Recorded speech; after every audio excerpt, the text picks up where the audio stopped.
In this video, we are going to achieve 100% completion for Clair Obscure Expedition 33. 100% completion means unlocking every single Steam achievement the game has to offer. Like and subscribe to see more 100% content. If you're gonna give someone flowers, you should probably do it before they wither and die. What, the flower? Or Sophie? Ooh, dark. Sophie would approve. That's for your, if there's room. There's always room. All of the fights in Clair Obscure Expedition 33 are turn-based, which is absolutely amazing. We unlock 3 achievements from this one fight. The first achievement is called Time to Spill Some Ink, where we get to break an enemy. The second is Overcharge. Using Gustav's fully charged overcharge, we break the enemy as well. And finally we get a peculiar encounter where we defeat the mime in Lumiere. I see you're apprentices. Oh. Gustav! Gustav! What? Here, Sophie asked us to bring you your coat. We sewed up the sleeve so you don't have to keep rolling it up. You guys know how to sew? Sophie helped us.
Every year for the past 67 years, the people of the isolated island of Lumiere have suffered an event called the Gamage. It's where a goddess known as the Paintress paints an ever-decreasing number, and all humans with an age above that number disappear. It's time to go on expedition number 33 and put a stop to the Paintress.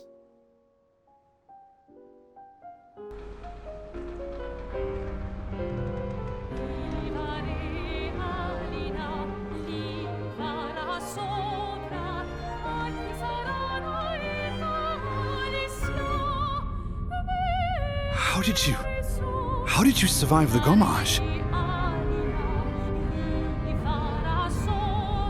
Which expedition are you from?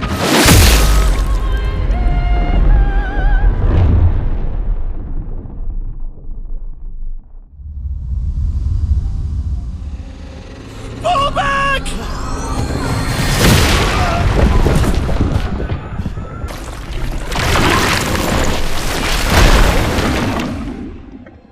After the initial disaster on Dark Shores, our main protagonist Gustav wakes up in an area called the Spring Meadows. With lots of questions that need answering, all we can do for now is fight, survive, and hopefully find some comrades along the way. What we see here is called a Nevron, and there are many different types of Nevrons that we will be encountering and destroying as we progress through Clair Obscure Expedition 33. We will be parrying and not dodging for the entirety of this run. Winning battles will grant us XP and resources needed to upgrade items and weapons.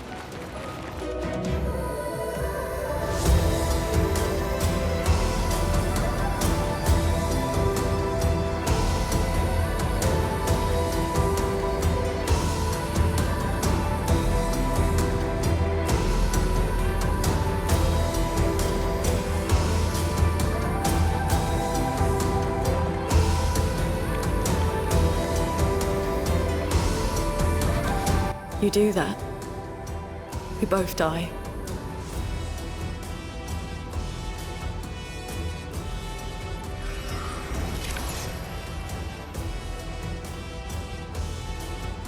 Hey.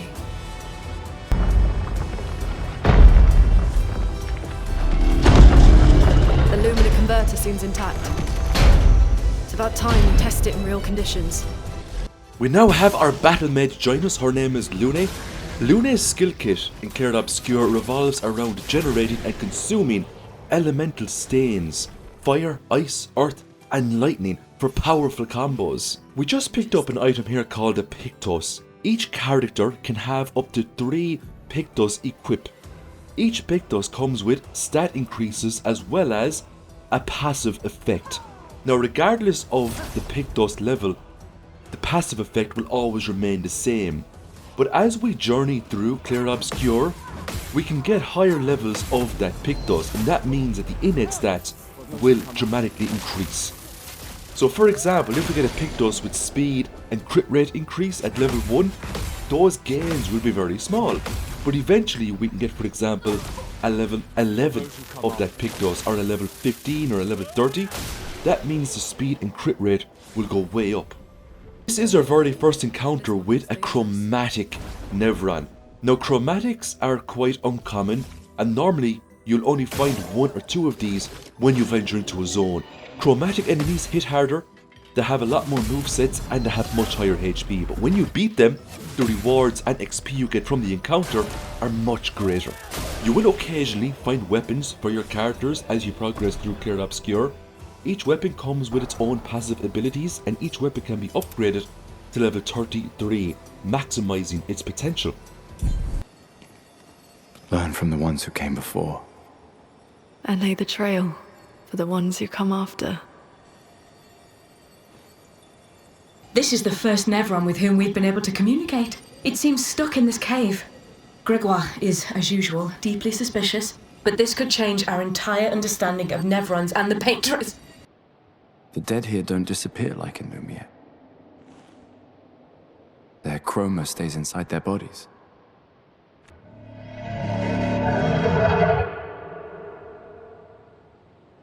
If we bring it light, perhaps we can learn more. There are a total of 10 white Nevrons that we get to help that are scattered all over the Clair Obscur map. Now the first quest that we have to do is quite simple. We just have to do a little bit of exploration. We need to find a resin and we have to give that to the white Nevron and then shoot the resin to light up its staff to get a reward. Each white Nevron will give us unique quests to do to grab all the rewards. Once all quests have been completed, we will unlock a new Steam achievement. You always have the choice too to fight these Nevrons and not help them. If you're going for the achievements, do not fight them until the end of the game. What did it mean by light? Let's keep an eye out for other Nevrons like this one. We might learn something.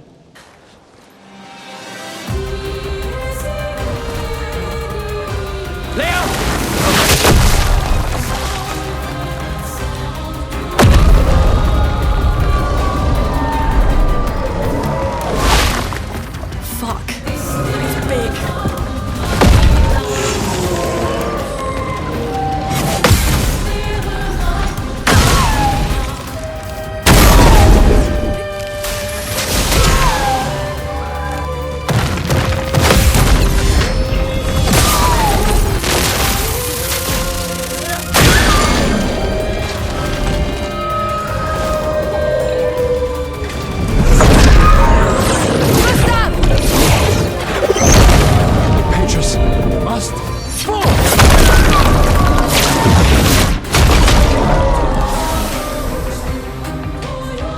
Took Mile to the weird corals. Head north, look for a door inside a hut. Leia. This doesn't make sense. Who would have written this? Because we're finished with Spring Meadows, we're now outside in an area called the Continent. This place is absolutely huge. Land, sea and air. There are countless places that we get to explore, countless enemies we get to fight, countless puzzles we get to solve. So once we've done a little bit of running around, we're going to go into the next area here just to progress the main quest. This place is known as Flying Waters. We have stumbled upon our very first pained cage. To get into the pained cage, we have to find and shoot 3 hidden glowing orbs that are always near the cage. This will be useful. More times than not, you can get some good stuff inside it.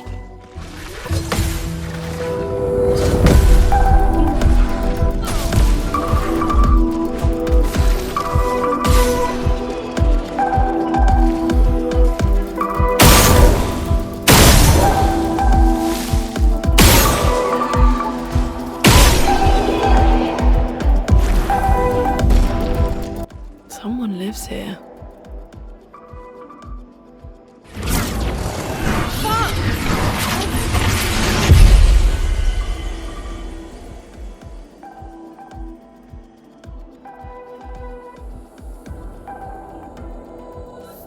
This is our very first time inside the manor. Every other time we come in here will be optional. Now if you want to get all of the Steam achievements, you will have to find all of the doors to the manor. They're scattered all over the place. More times than not, when you do find a manor door and you complete a little puzzle, you will get a journal or you will get a music record. All of the journals and music records are needed to get 100%. Gustav? Are you real?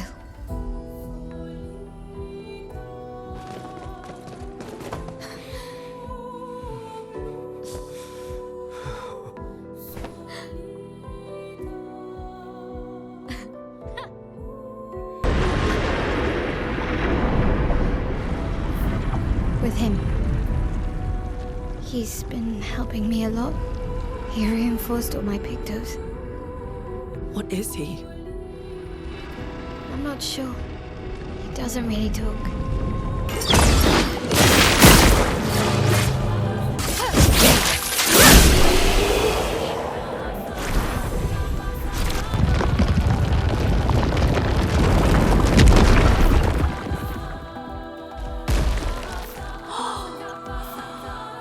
Is that a gestural? Stop that, you big hairy brush face. Can't you see they're human? Meet Noko, the first of many gestures that we're going to come across, and this is a trader gesture. Most trader gestures can be fought, and if you win, they will sell you hidden items. All of the fights are 1v1, so choose your character carefully. It is worth fighting all of the trader gestures you come across. Some will have unique weapons, others will have pictos that can make a huge difference in battle, and on the very rare occasion, some trading gestures will have music records that you need to 100% the game.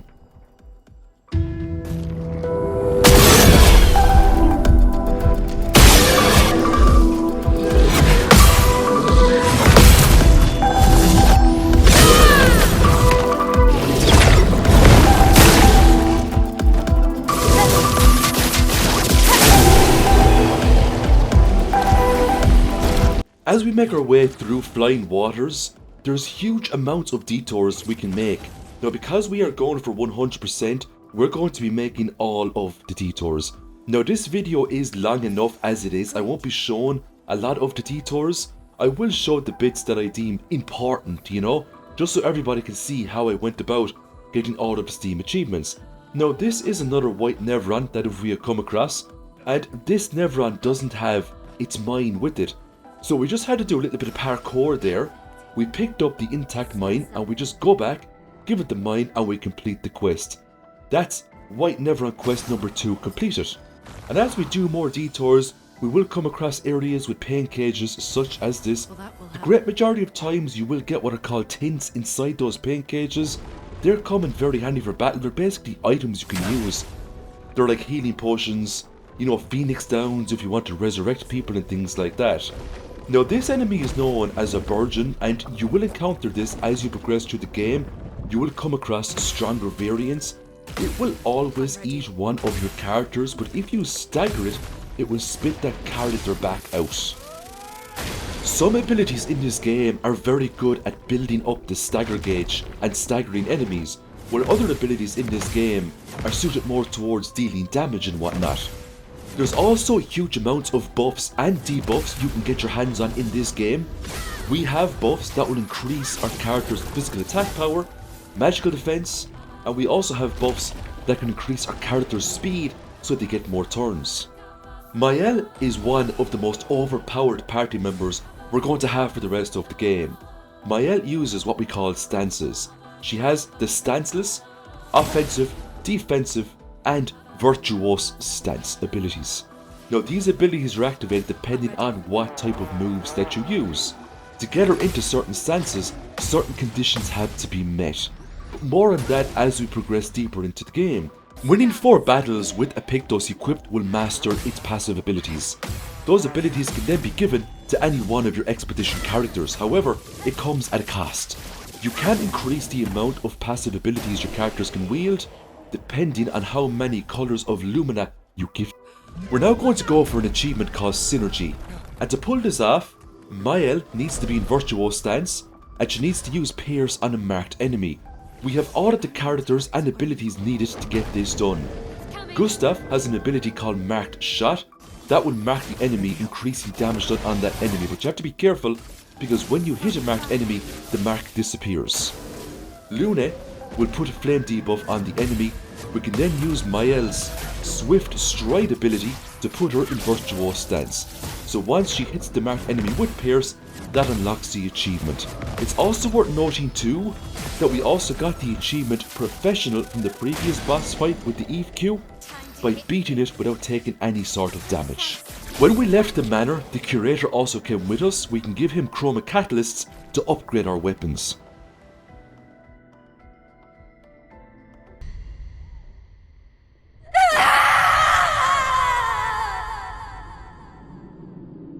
Being out here isn't what I expected. As expected. Oh, I'm running as soon as I see a strand of white hair, trust me. You won't even see me, I'm running so fast. Oh, please, you're an old man. I can outrun you any day. Yeah, right. I hope we can trust him.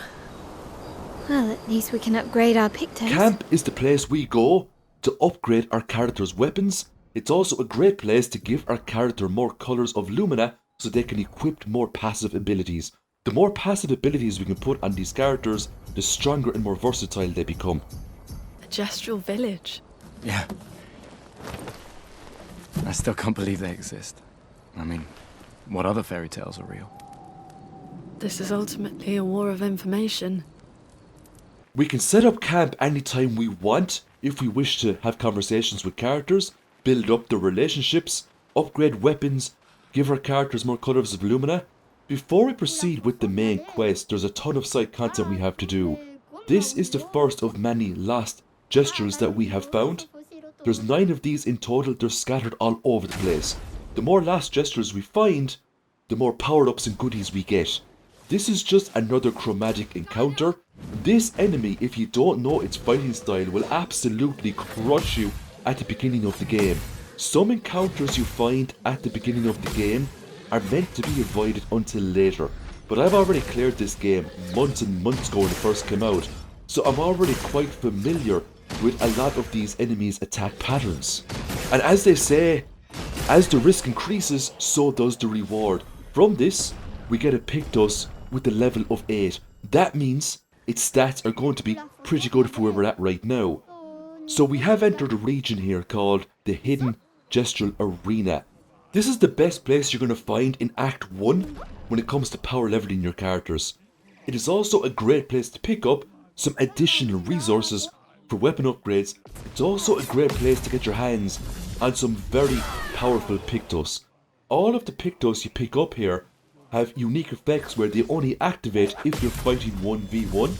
An example is the Pictos we just got there, which increases our critical hit chance to 100% when we're fighting alone. That is extremely powerful, especially when you're fighting the gestural traders as you proceed through the game. Julian Tinyhead gives you 30,000 XP every time you beat him if you take no damage. That is a great way to level up very quickly if you want to break the game from the early stages. And you can fight Julian Tinyhead, you can fight any of the arena contenders as many times as you want. The only thing about Julian is that he has absurd amounts of HP, so the fight can sometimes drag on quite a bit. But if you have patience, you can very easily get your characters all the way to level 30 and above before you even get into the gestural village. What we have here is called a gestural beach. There's 5 of these on the continent. and if you want to get 100% on this game, you have to beat all 5 challenges. That was just a little bit of parkouring there, a little bit of platforming to complete the first challenge. We're now going to head back to the very start of the continent. We're going to go into this place called the Abyss Cave. We should be strong enough now to fight this enemy and win. Take my advice, the very first time you come across this location, do not go in. This chromatic abyss will make absolute mincemeat of you. There's a lot of fights in this game where the enemy you're fighting will change up its attack patterns, and it will change the way it fights as its health gets decreased more and more and more. The abyss here is a great example. It will add a lot more combos onto its attacks every time it gets a turn. Now the way we win this fight isn't by fighting as such, it's just by parrying over and over again and counter-attacking. We get a level 10 Pictos from this fight, which is a great increase in our stats. Here is a great example of finding a gestural merchant and purchasing a music record. This one is called Goblu. So if you see gestural traders, check them out straight away and always fight them to see what items you're going to have in their hidden stash. This enemy is known as a P-Tank. The only way you can fight these is by trying to corner it and get it stuck to its elemental grid. Once it's stuck, you can engage it in battle. Best way to kill it is to get rid of its shields, stagger it, and then pile on the damage. It's that simple. They drop real nice items such as weapon upgrade materials, recoats, so you can reallocate your stats, and Color of Luminous. Hey, we're not Nevrons! We're now trying to make our way through a new area called the Ancient Sanctuary. This is part of the main plot.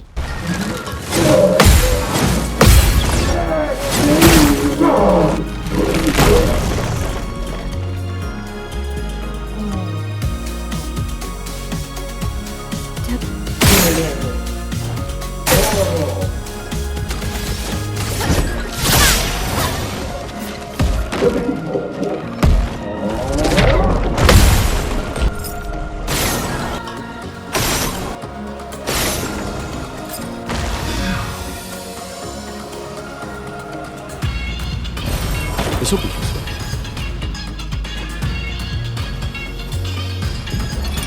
63rd, Damien. Damn it! I can't believe we crashed into this. Whatever this massive thing is.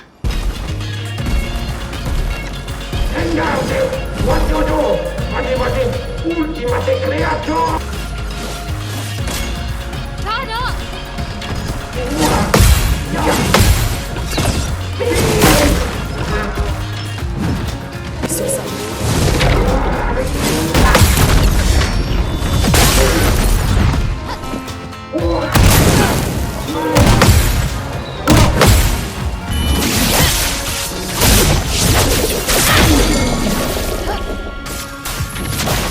Feel the burn!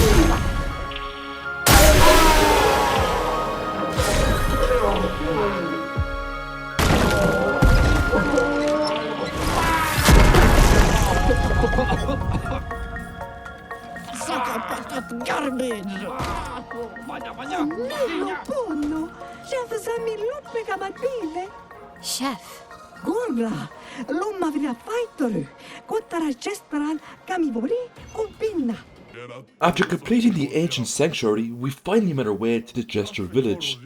The main plot now is to find a legendary Gestural warrior known as Golgra. Golgra is the chief of the village, and hopefully Golgra will be able to tell us of a method where we can cross the sea and finally reach and kill the Paintress. Just like all of the other locations we're going to visit, the Gestural Village is packed up to the top with journals we need to find, music records, Pictoses we can purchase that will give us very nice passive abilities, and lots of side quests. Teo, 52nd Expedition. Man, I could barely think straight. Hulking gesture broke my skull. What the fuck kind of friendly fight was that? You can pick up a very powerful Pictos at the Gestural Village. You just have to answer I don't care. You'll get a Pictos called Roulette. Basically, every time you strike an enemy, there is a chance it would either do 50% damage or 200% damage. More times than not, you will come out on top and you will do some super damage to enemies. There's also a manor door located in the Gestural village as well. I don't show it in this video because you don't get any sort of journals or music records inside that particular manor. After talking with the village chief Golgra, she has decided that we must achieve victory in the arena before she will tell us the password to get the SKA so he can take us across the sea. Uno now, Baka Kiko Bao, destroy it, Sakapatato, Auro region, save a stranger.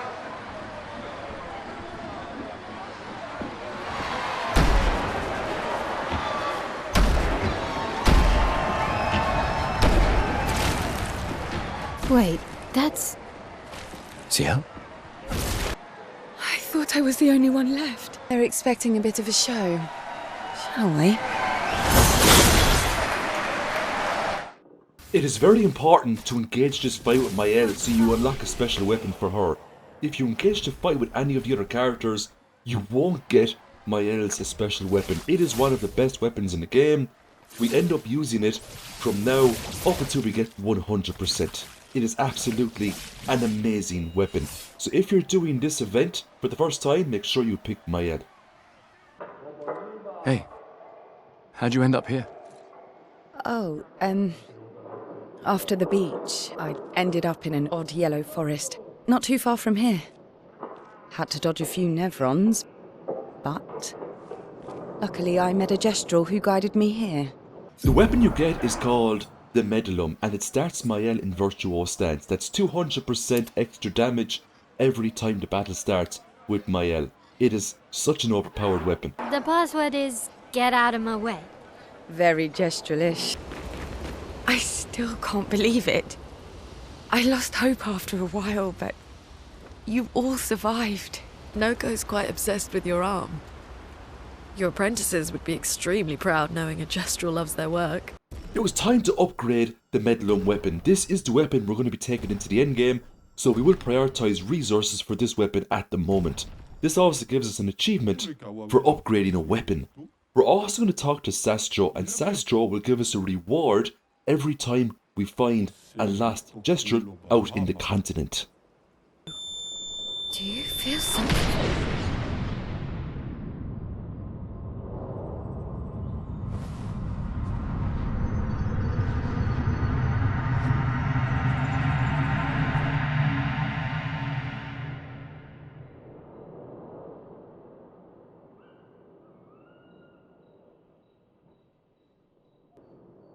Alicia, I told you to stay home.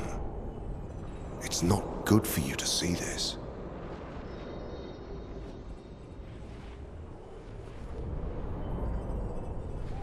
Yes, I understand.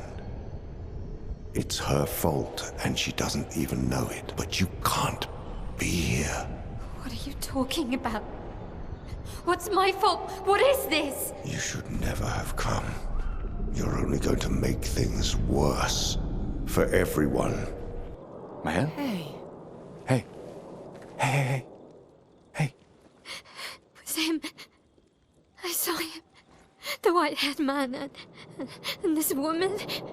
Once we were finished with camp, it was time to head to a new location here and to do some more exploration before we pushed on with the main quest. This is another white Nevron that we get to help out, and this is a Burgion. We need to give it some skin that we got from killing larger Burgions, and that will complete the quest for this. Very simple indeed. There's also a very sneaky journal we can pick up while we're in this location as well. Expedition 53, Lilu. Dominique's other injuries are manageable, but she's been in a coma for 2 weeks with no change. We're now going to get the Perfect Flow achievement. We started off by using a move called Thermal Transfer, then Immolation. Now we're going to use Thunderfall. When this is finished, we're going to hit it with Earth Rising, and then we're going to finish it off with Thermal Transfer. And the reason why we do it in this order is because each of these moves will consume a strain when used, and you just have to consume 4 strains in a row to unlock the achievement. Get out of my way! Jeez, tu poquinho paparino. No. It's just that it's the password. Rico Femicola, Gorgranda Baribomino, Passwordito, Gomiku Rapito Sava.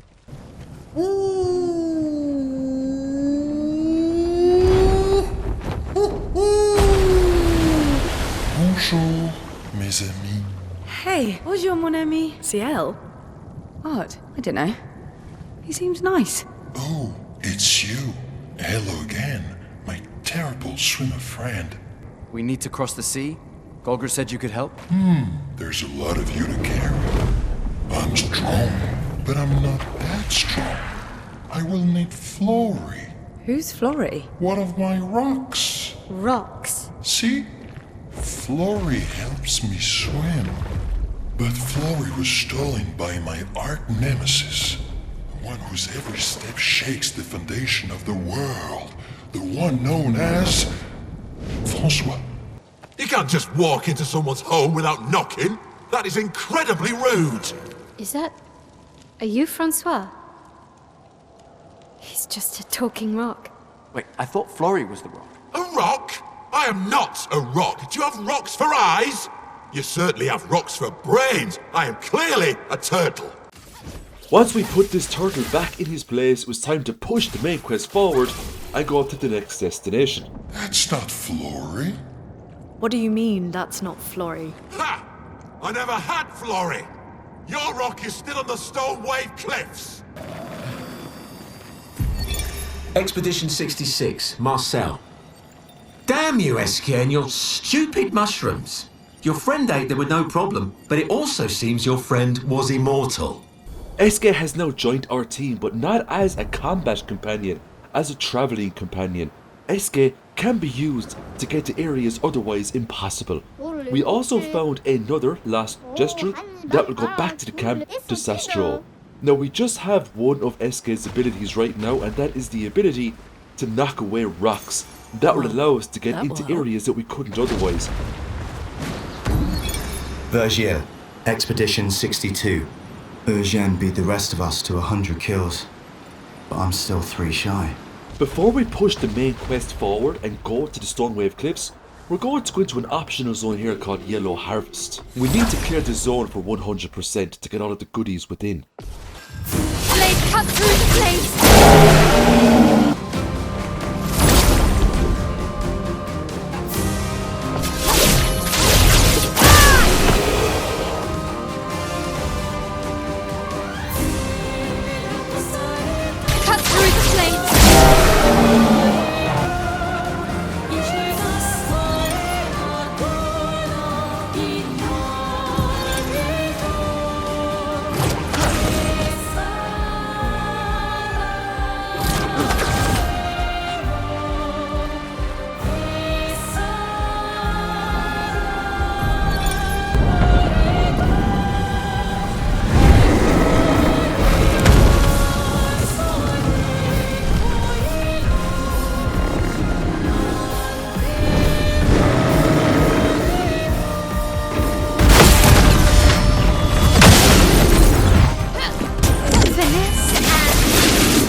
Careful, my hand.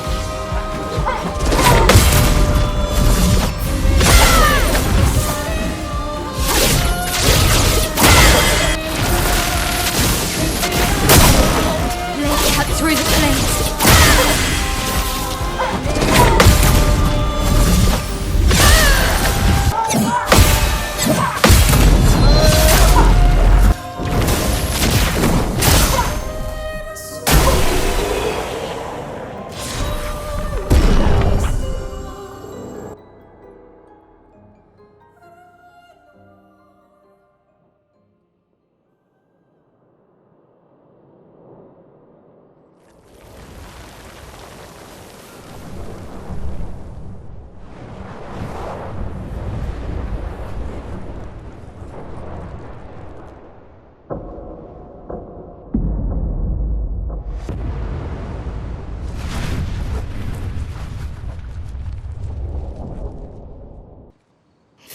like they knew me. Like, actually knew me. Once we were finished with Yellow Harvest area and a little chat at the camp, we went to the ancient Jester City and the Twilight Quarry to pick up some music records before pushing on with the main quest. Useful. We finally made our way to the Stone Wave Cliffs in the hopes to find Florrie so we can get SK to swim us across the ocean. Wanna go for a ride? Apparently, that was where people went on dates, you know? Actually, my guess is this was Expedition 50. You see, they created this giant wheel, and they tried to cross the world.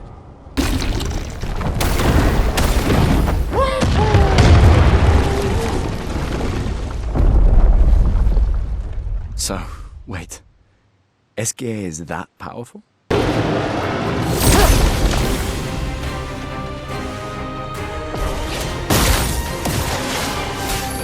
Let me help.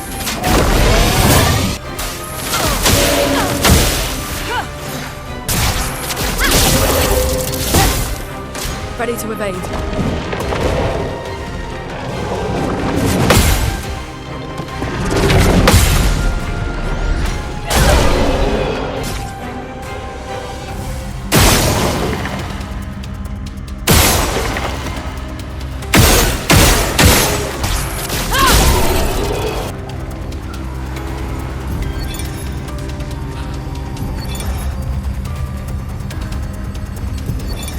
Equip the Chatian weapon to Sile, then use Twilight Slash, followed by Focus Foretell twice, followed by another Twilight Slash to get the achievement Maximization. We also find another white Neveron here we need to help. This one is called Hexka, and Hexka wants to shine like the rest of his brothers and sisters. So we need to go down here into this cave. You have to go through this cave anyway to push the main quest, but while you're here, try to find 3 crystals. Great. And they all look like the one we just got there.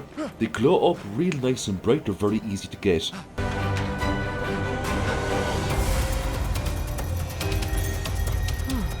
Lovely.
Let's get rid of him.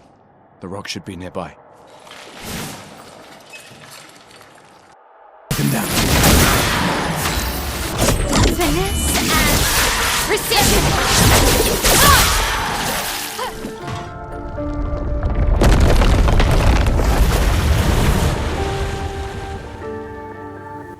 Easier than expected. Hey, don't jinx us. No need to invite misfortune. I don't see any stones. What's happening?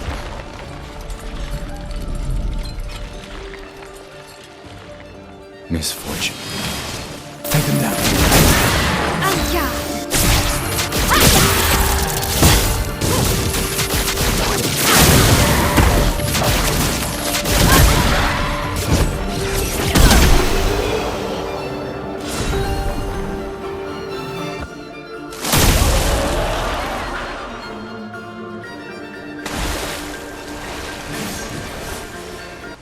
Is it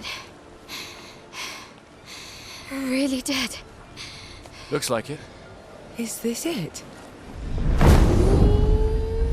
Oh, Florrie. All right. Ready to sail like a snail. Just jump, mes amis. It's not that high. She doesn't seem that far now. Does she? Yeah. Wanna throw one more rock? The others are waiting, but... You might reach her. Okay. Well, you know, like I always say, it's not about the rock. It's more about the... Gustav.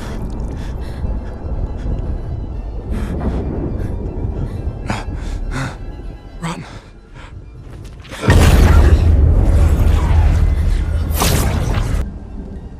Why? Why are you doing this?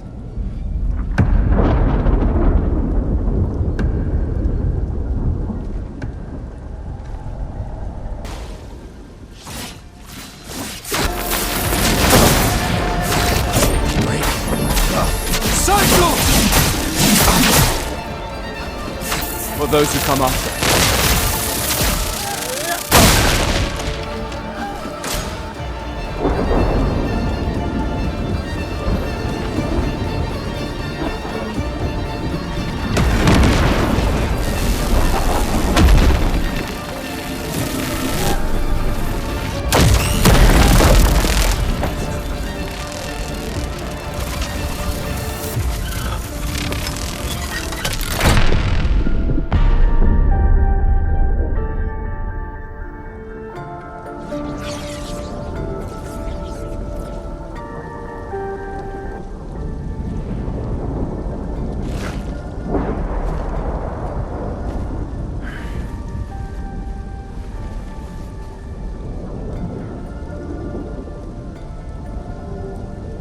For those who come after.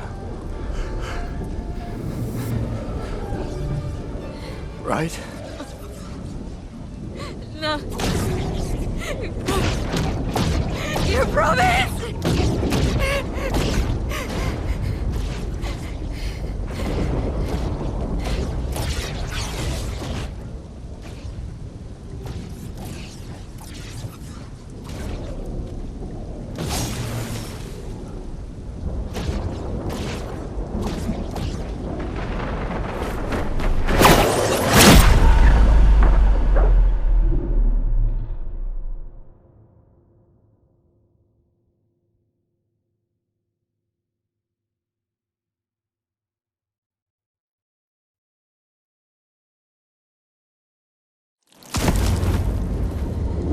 No.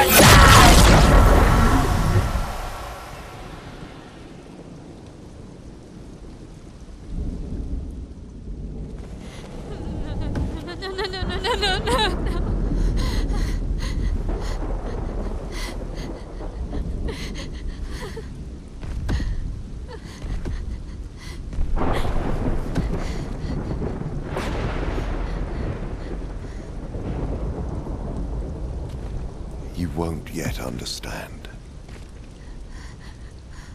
But this is a kindness, not a cruelty.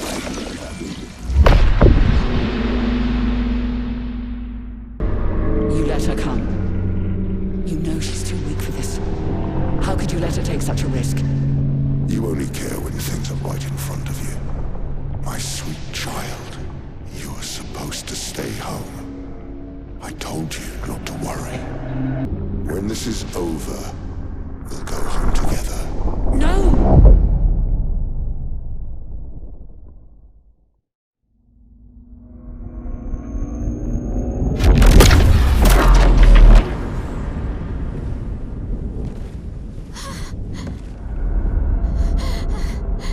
This won't make sense to you now. But we both want what's best for our families.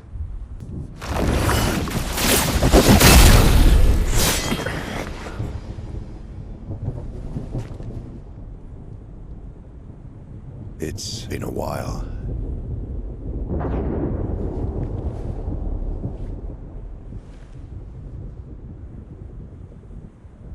Stay out of this. You chose to walk away. You don't get to come back now and interfere. It's not your family. But she is.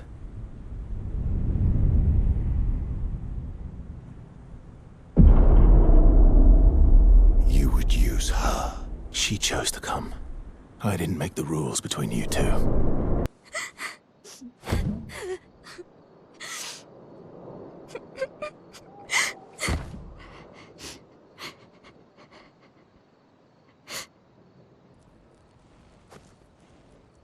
Ciel. This seemed important.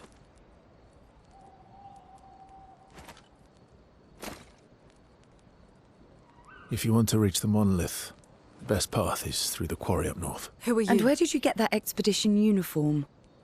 Strange way to say thank you. Sorry I couldn't save your friend. I'm wearing an expedition uniform because I, too, am an expeditioner. What? What do you mean you're an... I've never seen you before. First expedition. Expedition 0. Expedition 0? But how are you alive and not... Old? I don't know exactly, but some of us stopped aging, and we're not affected by the gomage. Some of you? Like the man on the cliff? Anwar, our commander. Why? Why did he massacre our team? How could he turn on his own people? He believes his immortality is a gift from the painters. Killing her would kill him too, and he enjoys living forever. And you don't? Burying everyone you know while you live on can weigh you down a bit. I couldn't help your friend, but perhaps I can help you. What's your name? Versa.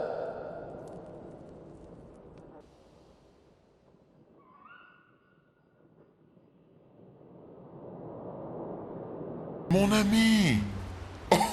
Oh, you've put on a lot of weight.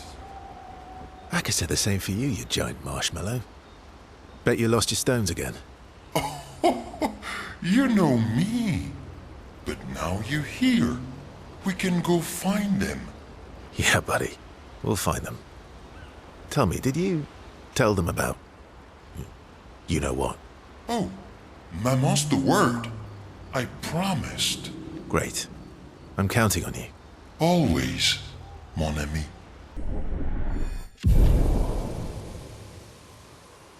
To adventure! He was your brother? Something like that. Losing family is difficult. I know. I know what you're going to say. You want to offer your condolences. You want to say something comforting. But I don't need it. I've had enough condolences. I've lost so many families now. I just need...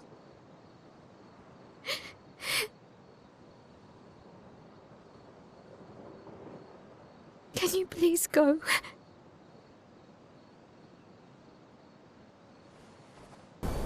After the huge heartbreak of Gustav getting killed, and if you're new to this game, the first time you see that scene, I guarantee you it will break you, because it broke me.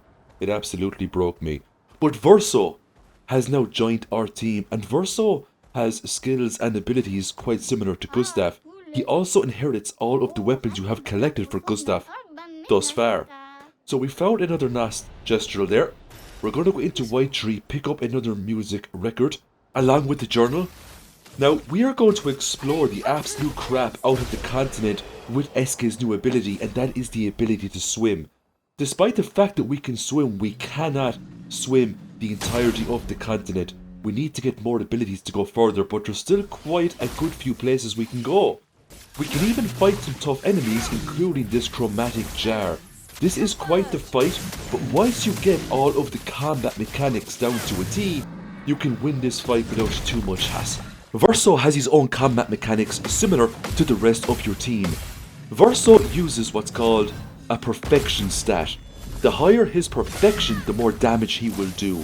You can get Verso's perfection stat all the way up to S rank, S being the highest, and if it's on S, it will do the most damage, of course. Now, if Verso takes damage, he will lose ranks. So the trick is to parry as best you can, so Verso doesn't take damage, and also to use your offensive abilities to give Verso more rank ups. Once you get Verso to the rank of S, you will get an achievement called Perfection. Now, if you're not great at getting his rank up, eventually you will get weapons for Verso that will automatically put him on rank S at the start of a battle, similar to how Mael is put on Virtuo stance at the start of her battles. So we just completed another victory battle there by beating another chromatic enemy. We're now going to go into a new place called the Crushing Caverns. You don't have to go into every optional place in this game to get all of Steam achievements, but to be honest with you, you will need, I'd say, 95% of the places that are optional. This place now actually has a journal, at least one journal, that we need to 100% the game. It also has a very unique boss fight here as well, where you have to beat the boss in a very limited number of turns, or your party will automatically wipe. You get crushed to death. The trick here is to try to dodge or parry that debuff that the boss will try to give you called Exhaust. It means you won't get AP points when your turn starts, and if you can't generate action points, you won't be able to use your best skills to deal damage. If you can stagger the boss, great, that will give you additional turns to do some more damage. Cassandra, 45th. Oh shit, they were all crushed. If Timote hadn't pushed me out of the way. We went back to the Stonewave Cliffs from the exit this time, and we picked up a new music record here called Gustav. That's one a lot of people seem to forget about. Sometimes you have to revisit areas to get bonus items. We also went to a place here called the Meadows just to get some other music records as well that we need for 100%. There's areas like that scattered all over the place. Ben, 64, Epsilon. We radioed our first report to Gamma. The line is good. Alpha will be out of radio range for a few days as they investigate down coast. We went to a new optional zone here called the Stonewave Cliffs Cave. There's actually a chromatic enemy you can fight at the bottom of this cave. It's a unique encounter, it's a pretty fun fight. Now, there is a trick to this fight. There's a big giant crystal on its back there. That crystal will turn a colour as the fight progresses. If you leave it turn colour too much, you won't be able to do any damage to the boss. So if the crystal isn't white, just use your free aim shot and keep hitting it until it turns white again so you can do damage. Once we beat the fight, we picked up another journal, then we left the caves and we headed over to another gestural beach where we get to take on another minigame. This is the second gestural beach that we get to do. Now, this game is quite difficult. There's 3 difficulties for this game, but to get the achievement you only have to do the first 2 difficulties, which are easy and normal. You don't have to do the hard difficulty to unlock the achievement after you've completed all 5 gestural games. We also came across a very interesting place here called the Painting Workshop. There are 3 painting workshops you can find in the world. You can get the first 2 pretty early, but you have to wait until the final act of the game to get the 3rd one. You have to do a little bit of platforming here, make it down, and you have to talk to this shady person here. When you talk to the shady person, you can say that you're going to help out and you're going to get an item here. Once you get that item, you have to make it down to the very bottom of this level, so you have to do more platforming. But once you make it down to the bottom, you can then feed that item to this lamp type enemy here that's trapped.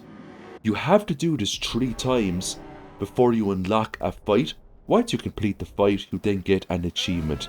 We're going to fight an optional boss here by the name of Sprung. Now, if you're new to the game, do not attempt to fight this thing until much later on. If you have extreme patience like me and about 1 hour to burn in real life, by all means, take on the boss.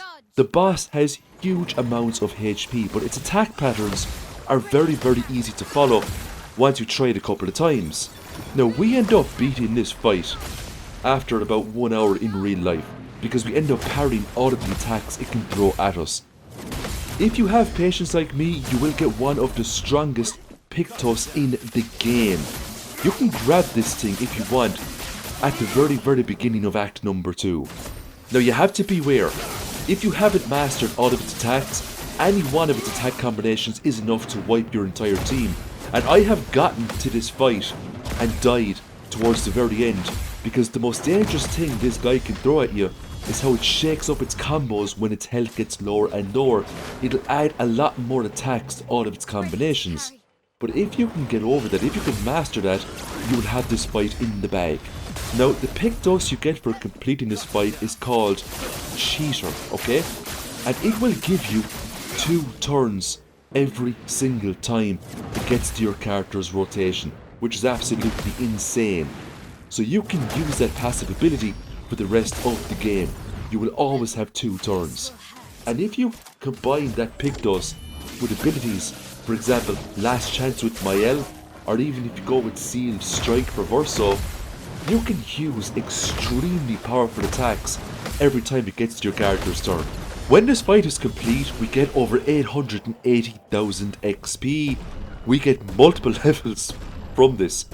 The Pictos we get, Cheater, is also a level 24 Pictos. It comes with insane defensive stats. After this fight, we're going to push the main quest forward, and we're going to head to a new location called the Old Battlegrounds. Could we bury Gustav? We'll find a nice spot. Actually, there is a place. Past the quarry, out of sight of the painters. A tranquil haven, protected by magnificent trees. I think you'll approve.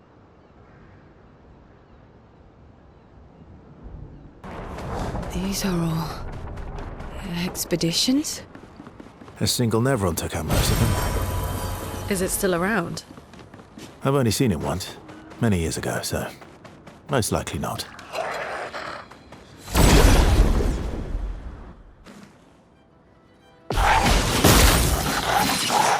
I'm ready.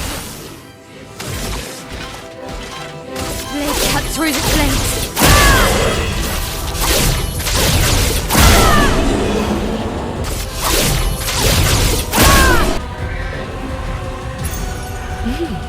Interesting.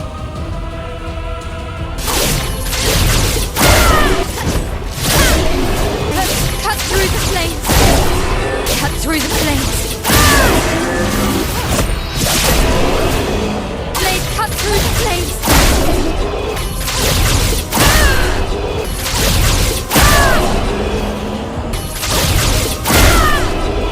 Blade cut through the flames. Cut through the flames.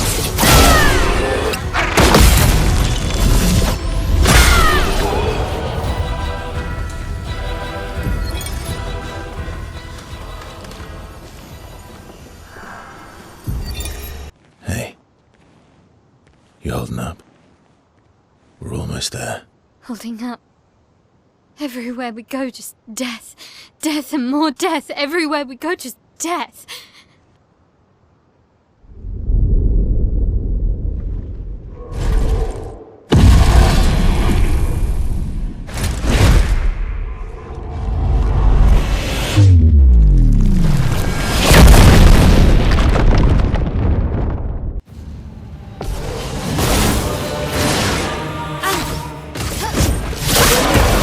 I'm ready. Last chance.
finish what you started.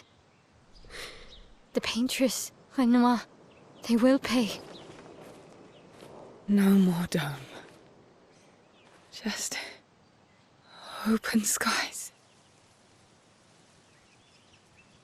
I'll save them, Gustav. Emma, your apprentices, everyone. You can leave it to us. You were always there for me. I'll save them. Say hi to Soph for me, yeah? We could never tell if you were my brother or my father. But to me, you were both. The best brother and father I've ever had.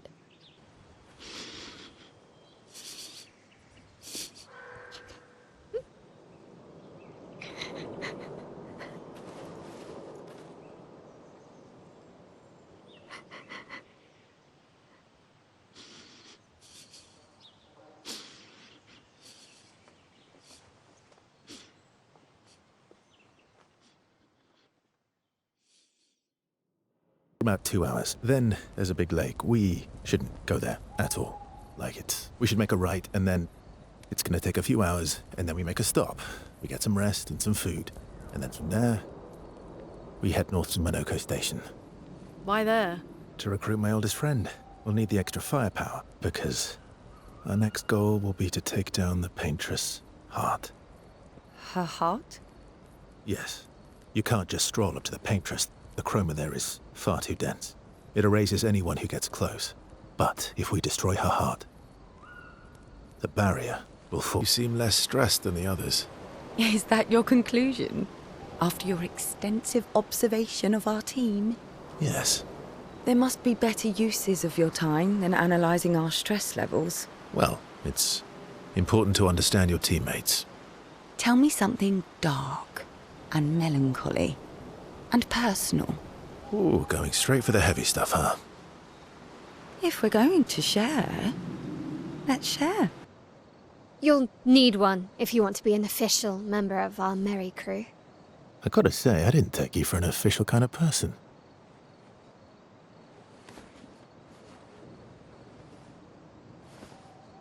Welcome to the disaster expedition. Thank you. Once we were finished with the old battlegrounds, it was time to help out another White Nevron. The minigame was simple. We had to absorb all of the green balls but parry the red. Once this was done enough times, the quest was complete and the White Nevron was happy. We grabbed a journal before we headed out and did some more exploration. Now, there was a lot of additional content to do as per usual, so we are going to stop and murder everything that's within our path before we get to Monoko Station. This was a Frost EVQ, and there's different elements of EVQs you can fight as you progress through the game. To be honest, most of them have the same attack patterns, they just have different elements. So if we were to use Frost elemental attacks or Frost elemental abilities against this thing, it would actually absorb those abilities and gain HP. That's the only thing I can advise when you're fighting against these things. Other than that, they're fairly simple to take down. Most of them have a lot of HP, but because we had the cheater passive abilities and because our characters were in pretty good shape, it didn't take long to crush it. The Boat Graveyard is another place we got to go to pick up another music record. We're then going to find another lost gestural. Now, once this one has been saved, we should get the ability to now break open those little paint walls that we've been coming across, like these. And we can now go back to all of the starter zones if we so wish, and we can explore more of those zones by breaking down those little paint walls. We don't really do that at the moment though, but we might do it as we progress further into the story, just to get some extra goodies. We picked up the Last Voice music record here from one of the gestural traders, and we also found another painting workshop that we get to transverse. And this is the exact same as the first one, the platforming is just a little bit different. But again, we go straight down to the bottom with the item we get from that faded child, give it to the lamp enemy, and we just have one more to do then before we can fight it and get an achievement. Once we're finished with the second painting workshop, we're going to head on over to Monoko Station. If Monoko's not here, That means...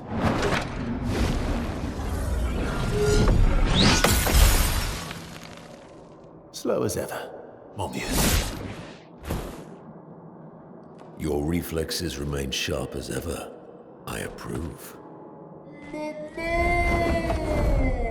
Eskia, did Verso pull you into another adventure? New friends. You speak our language. He had a lot of time to kill, so I taught him. Ladies, could I interest you in a duel? Definitely a gestural. No point trying to talk until we've calmed Minoko down with a relaxing fight. Be careful though. Minoko's fighting style is a bit peculiar.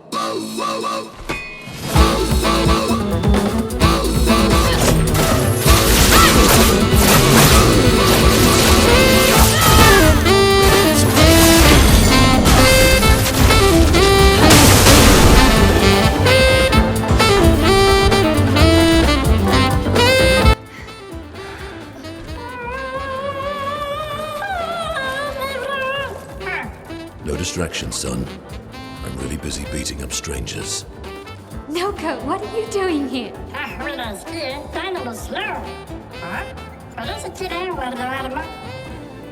Noko, you said Nevron?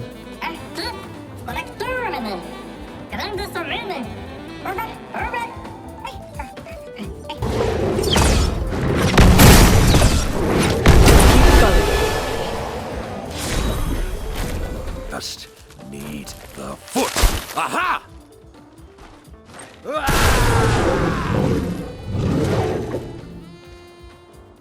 He transforms by collecting Nevron feet. Don't ask me how it works. I've never understood.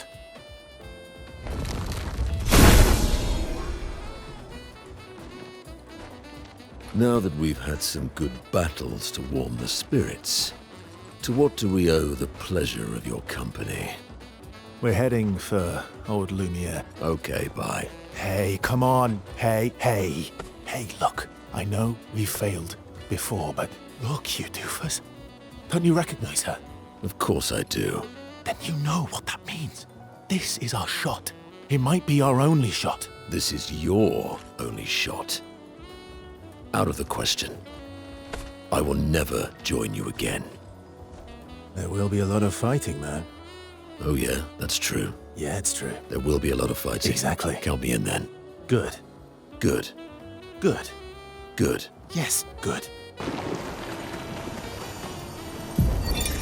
Once we leave Monaco Station, we're going to head to a few optional places.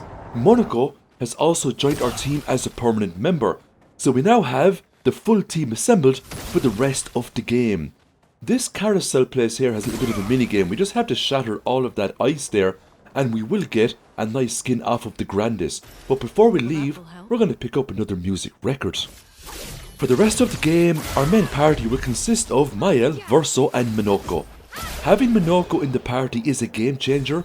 Every time you beat an enemy with Minoko, if he can learn that enemy's skill, he'll pick it up straight away. So one achievement that you need to get in this game is to collect every single foot you can to unlock all of Minoko's skills. That's why he remains in the party for the rest of the game, to ensure we get that done. We're now going to fight an enemy here known as the Grotesque TT. Now you can only fight this enemy twice in the entire game, so make sure when you fight it, Minoko is in your party. The first time you fight this enemy, chances are you won't be able to beat it using conventional methods. Instead, just parry it until it gets to the stage where it tries to crush you a total of 24 times. When that happens, it will just explode from trying to crush you and you will win the fight. The battle starts where it tries to crush you maybe 2 or 3 times, but every time it gets a turn it increases its combo by 2 or 3 rotations. So eventually, you just end up winning and parrying over and over again. It's quite easy to parry. You just have to follow the little rotation that it's setting. It drops a real nice pick dose as well, called Warming Up. Great if you're building a damage build. Now before we push forward with the main quest and go to Old Lumiere, we're going to hit as many optional areas as possible. This is the third gestural beach, and the game is quite simple, but at the same time it requires a lot of mental fortitude. You just have to reach the top.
After finishing the gestural minigame, we found a new location here called the Esoteric Ruins, and this is needed for 100%. Inside this location, we will come across another white Nevron. Now to complete this quest, you have to go through a little bit of a maze and you have to shoot those pedestals which unlock doors. Once you get the rotation right, you will reach the very end of the maze where you pick up an item here known as some wooden boards. Bring those back to the Nevron and you will complete another quest helping out another white Nevron in need. It's now time to go to Old Lumiere and push on the main quest. Welcome, my friends, to Old Lumiere. Is anyone still here? Just Nevrons. All right? Show off a bit, Minoko. Just admit you can't do it yourself.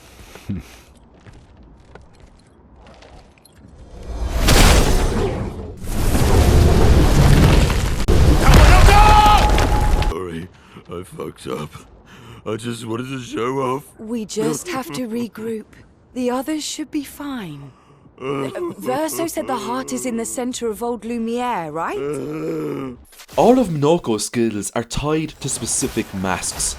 This means if you use his skill with the recommended mask, you will get an increased effect.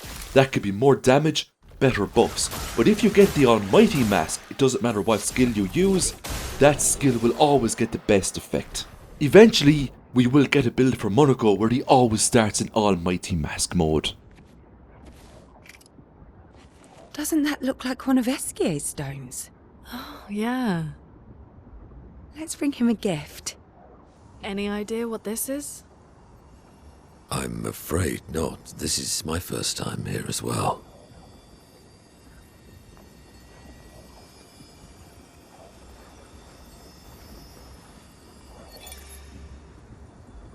"58. They were the ones that Verso was travelling with. They made it surprisingly far. An axon. Interesting. Verso is... Is this true?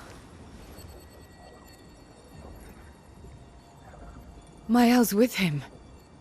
We need to go. Now! Verso would never harm her.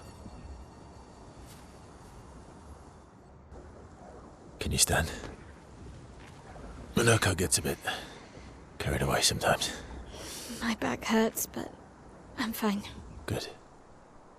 The others are probably heading towards the center of the city. We'll rejoin them there. We're now going to play as Verso and Mael. Once this fight is over with, we're going to use an item called the Old Key to get access to a journal. We picked up the Old Key back in Lumiere. If you don't have the Old Key with you right now, I believe you can grab this one later on in the game, so it's not the end of the world for you. You won't need a new game plus. We're a pretty good team. Verso? Verso? Putain. Where did he go? For some reason, Verso has left Mael on her own. It doesn't matter for us, because we have the cheater picked us, we don't need any more than 2 turns to wipe these enemies off the face of the earth. Now before we push along the main quest, we're going to take a little bit of a detour here. It's beside the big huge manor. You'll actually find a small little manor door. Once we go inside, we're going to pick up a music record, which is very important for the 100%. We're going to then go into the next room, and we're going to pick up a journal.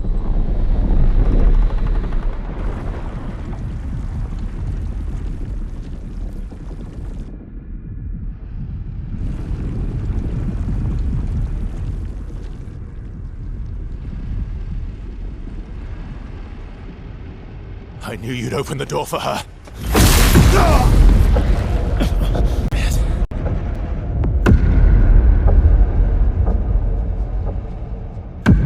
Really, Verso? This was your plan?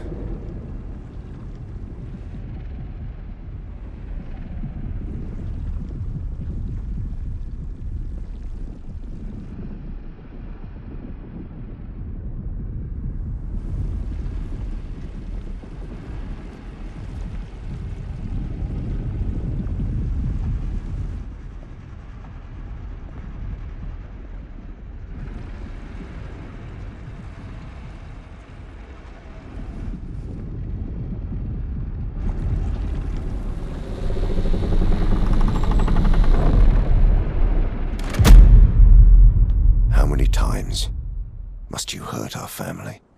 No, you don't get to lecture me on family. Why do you refuse to see I am doing this for us? Yet you insist on rushing toward death. You're trying to stop the wrong cycle. You're doing this for yourself. Of course. It's easier for you to think that, isn't it? Easier to betray us if I'm the villain. Verso, move. I'm gonna fucking kill him.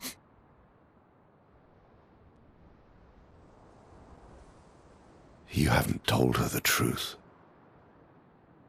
Have you, son?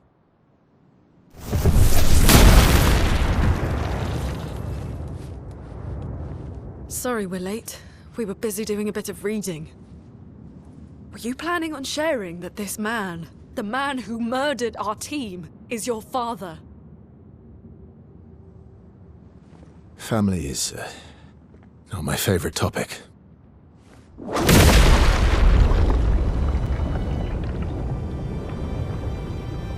Right, can we talk about this later?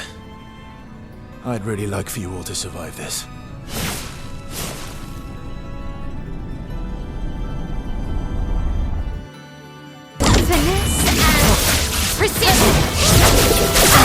Forced us to this point.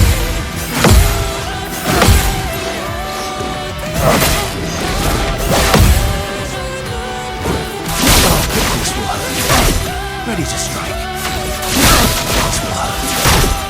Elements, converge!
Knuckles. Broken.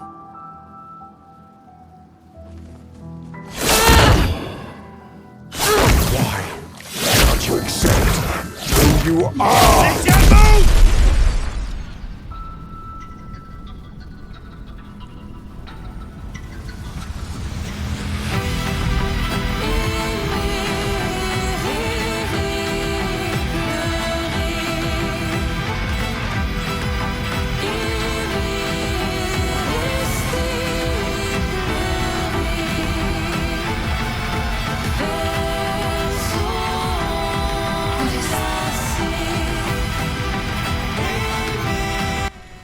Will you tell me your name?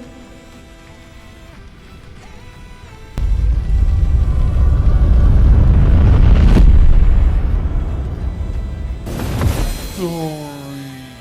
Thank you, mon ami.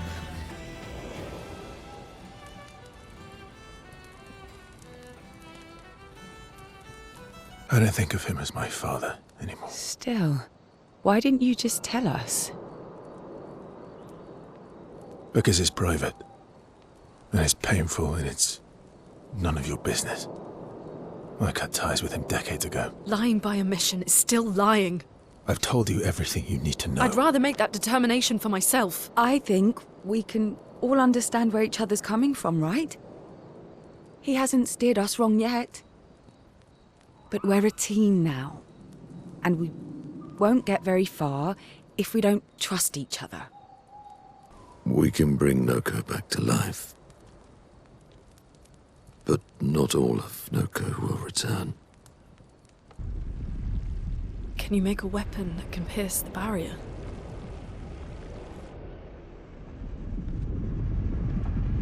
Do you need something from the Axons?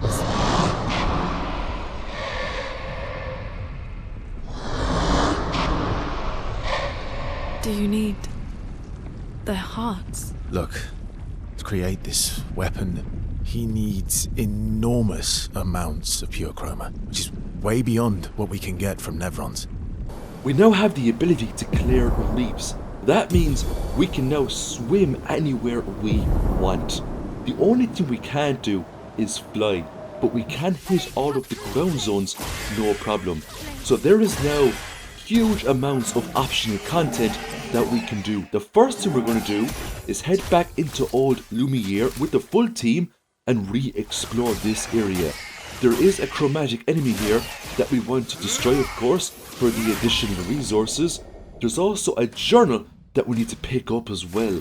Now, this fight was actually pretty hard, and if you don't know how to parry a lot of the attacks these things can throw at you, you will be biting the dust very quickly. The other reason we're going back into this zone is to get a lot more power-ups as well. So we want chroma catalysts, we want color of luminas. The majority of that isn't shown, I'm just showing the kind of important key items. But we do go back into a lot of the older zones, and we do pick up a lot of power-ups so we can equip more passive abilities, upgrade weapons, things like that. We also grabbed another journal in this region too, before we left. Because we have the ability to clear off reefs, we can now find more of the last gestrels. Now you can't find them all in Act 2, you do have to wait until the final act before you get the ability of flight, before you can find the rest of them. Because we're exploring every nook and cranny on the continent, we're finding lost gestrels, we're finding journals, we're finding loads of key items, and we're not even using a guide. You will find most of these things through exploration. Now, I do pull up the old guide towards the very end to find a handful of journals, but I do find the great majority of them by just exploring the map in general. So this is the 4th gestural minigame that we're doing right now, and it's quite simple. We just have to reach the end of the obstacle course within 38 seconds to get first place. Once we get the prize from this minigame, we were actually quite lucky and we found another gestural merchant that had a music record for us to purchase, the Robe du Jour. Before we did the optional zone Sinister Cave, I noticed that we hadn't allocated Monaco's attribute points. I felt like such a noob. I had 111 points to allocate, so I put a lot into agility, might, and a little bit into vitality just to give him some more HP. Agility for me is very important. It just means I can get more turns, or I can outturn an enemy. Eventually, agility becomes a little bit less important because you can get Pictos that allow you to strike first. The reason why we're going into the Sinister Cave isn't just to get resources. You can actually pick up a music record in here that's needed for the 100%. Now this is going to be the last optional area we shall be doing before we finish out Act number 2.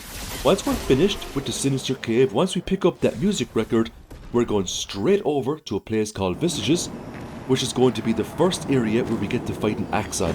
Now you don't have to do Vestiges first, you can do it second if you want, you have a choice. We decided to do it first because of the pig ducks you can get over here are absolutely amazing. Once we have 2 Axons felled, we can then go break the barrier and take on the Paintress.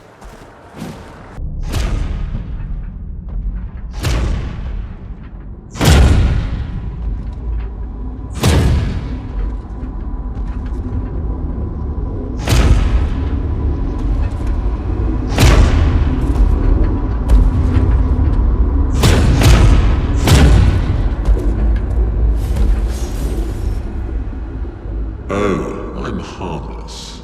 You don't need those. Well, if you're harmless, then these weapons will stay harmless too. Touché.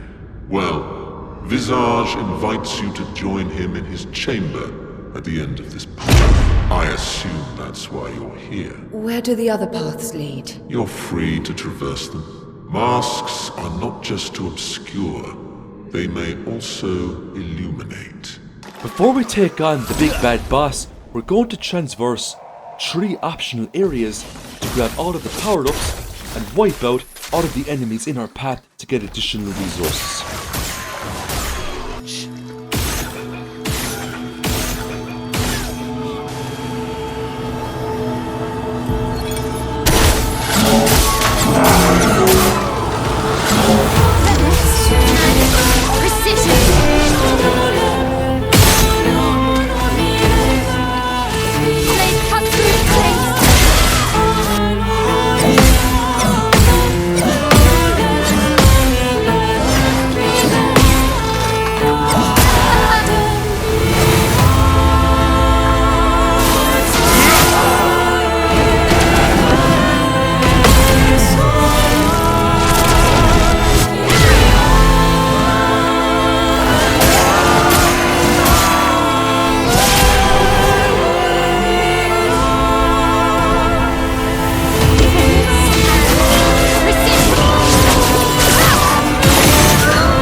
People want so badly to know what's behind the mask. Front, back, recto, verso. Great art is both window and mirror. Whether it's your mask or theirs.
was... I saw... What happened? I saw... It was... Save it for tomorrow. Let's do something else tonight. What do you have in mind? That depends. How adventurous are you feeling? Do you even need to ask? We're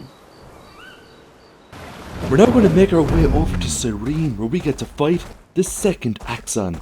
Once this is done, we can then make our way to the Paintress. Is she the Axon? She's manipulating your emotions. You have to focus. Remember why you're here. Be careful. They call her she who plays with wonder. But what she really does is play with your head.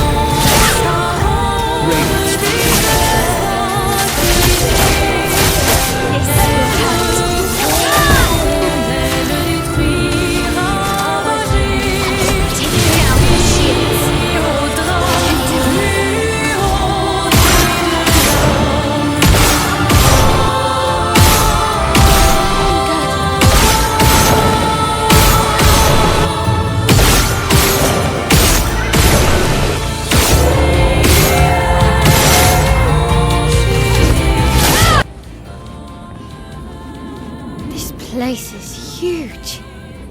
Thank Expedition 67 for destroying a lot of the walls to get further. Couldn't progress without that. Feels like home.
She's waiting at the end of this tunnel. Then we should prepare before we head there.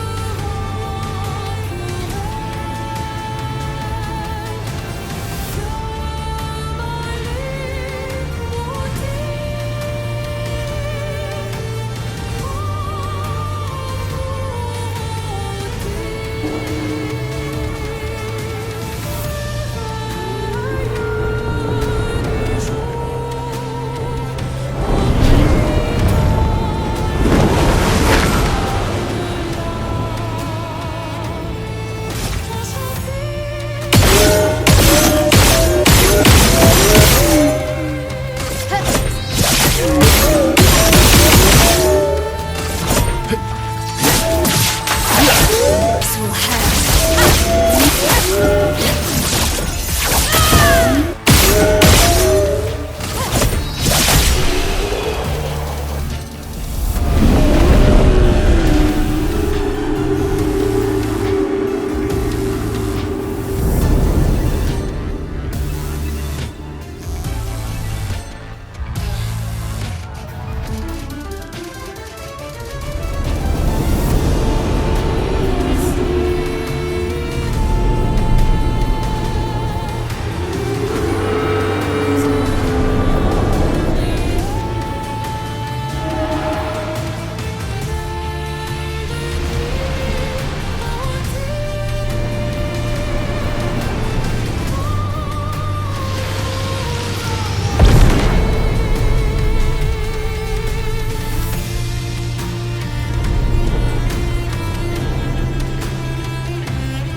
If you're like Minoko and you love feet, you are absolutely gonna love this boss, because you get to fight, that's right, giant feet.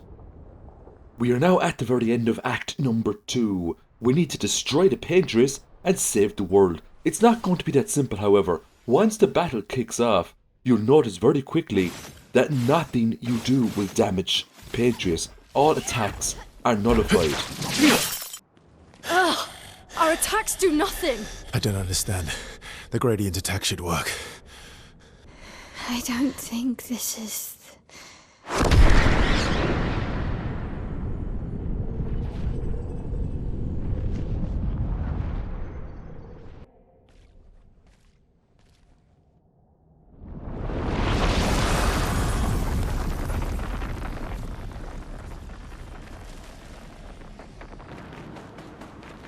We are inside the monolith?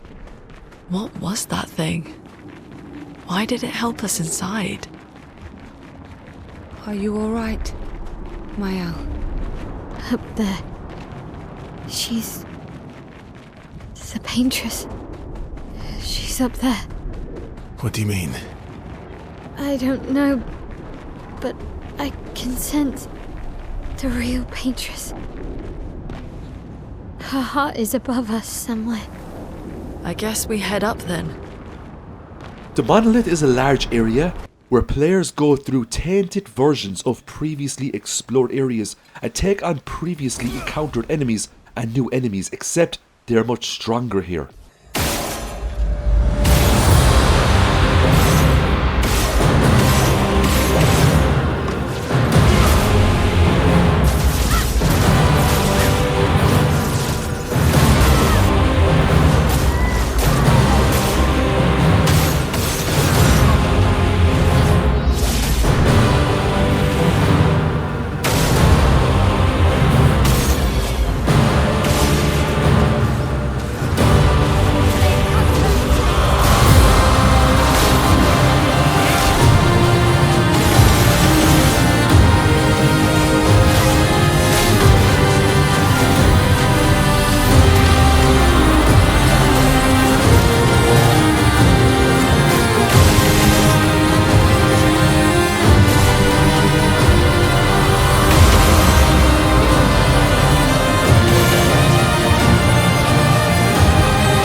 is not the only one who grieves. The pain of losing you, she made me inherit it. Punishment, perhaps, for not being there when it mattered. I refuse to lose my son. That son was a stranger. But you're not. If saving you means losing you, then so be it.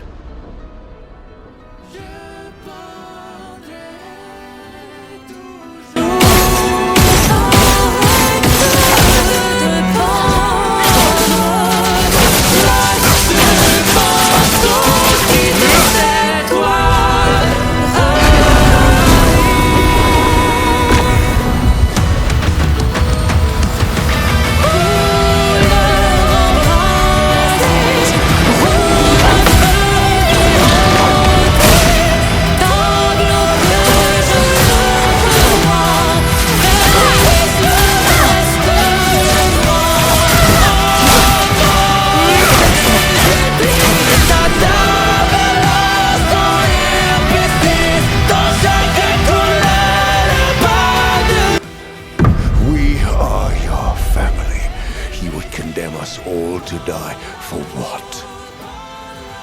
Who do you really save with your sacrifice? Your sister and your mother. You're too drunk on your own illusions to understand.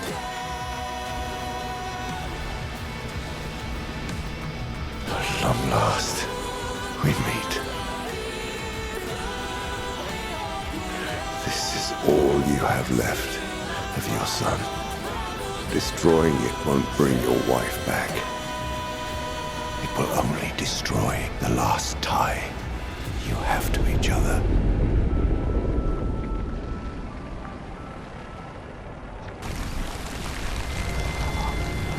I love them too.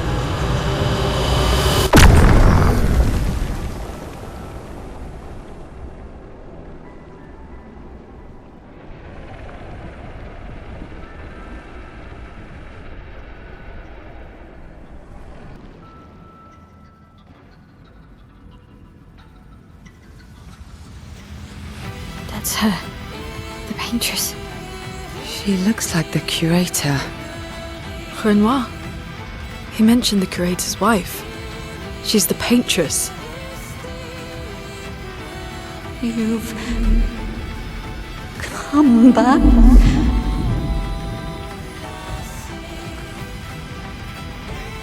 But the fire. Are you really here? Oh, is he playing tricks again? Alicia, your face. My face? What about my face? Are you going to burn it again? Alicia's your daughter. And I'll remind you of her. The daughter you lost. Let's go home. Yes. You need to go home. She's not Alicia. You are not my Verso. No. Verso's dead. You will not take this canvas from me.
aboard! Let's go. Dans chaque couleur, son sourire. Si nos pulsations jouent contre-temps, mon amour est stressant.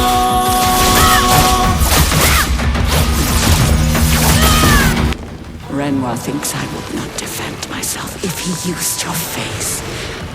How little he understands me.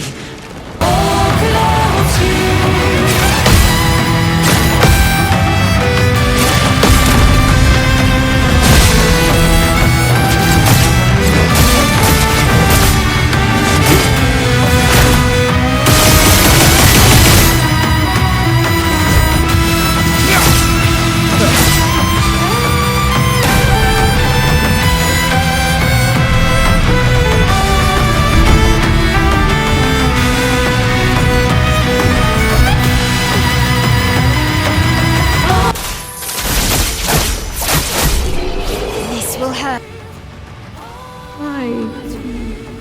Rest now. Things will be better soon.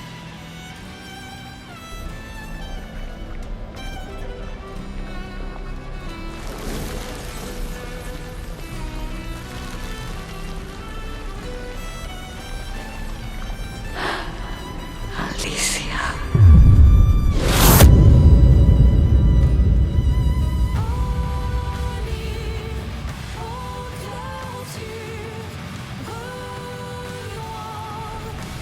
It's over. The number. She's gone. She's gone.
The one who invokes the flowers of the Gamash. An act of love. For he does love her. Your father. On her monolith, she paints a warning for us all. Of the few she can save as her power wanes. We all wish for our families to thrive. Your family, however, believes only one can survive. But perhaps you'll find another way.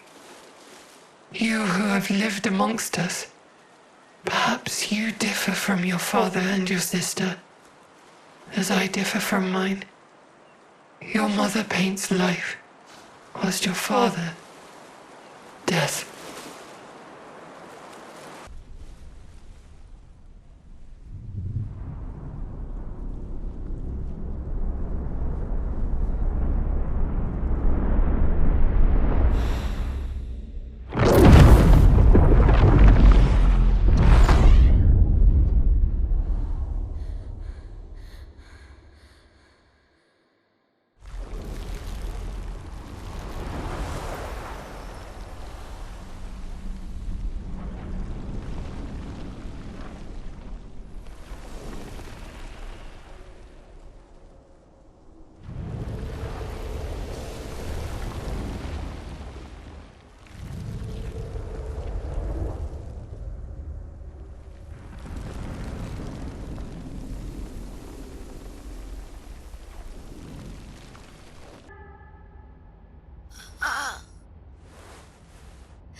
Good, you're awake. Come downstairs. Our parents are quite the stubborn pair. They're still fighting each other inside the canvas. You're as bad as Aline. He's not Verso.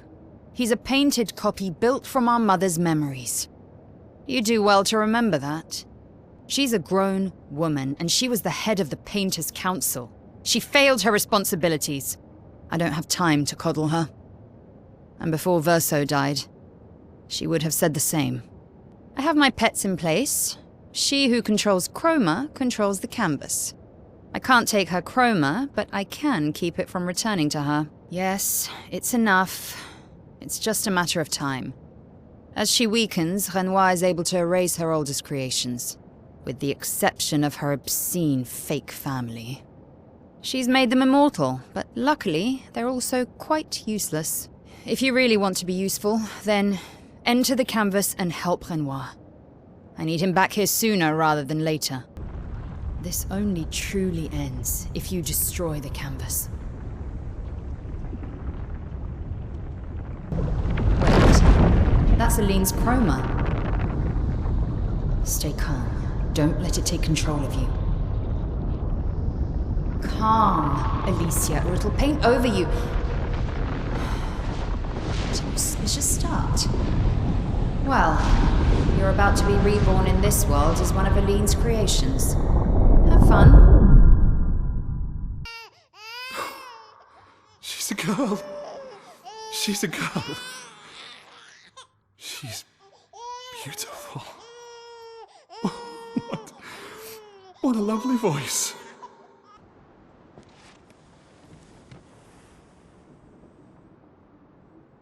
Alicia. Actually, I prefer Maya. Papa's here. He'll help me fix Lumiere. Will he? Maman painted a rather unflattering portrait of him. He's much warmer than the Renoir, you know. I bet.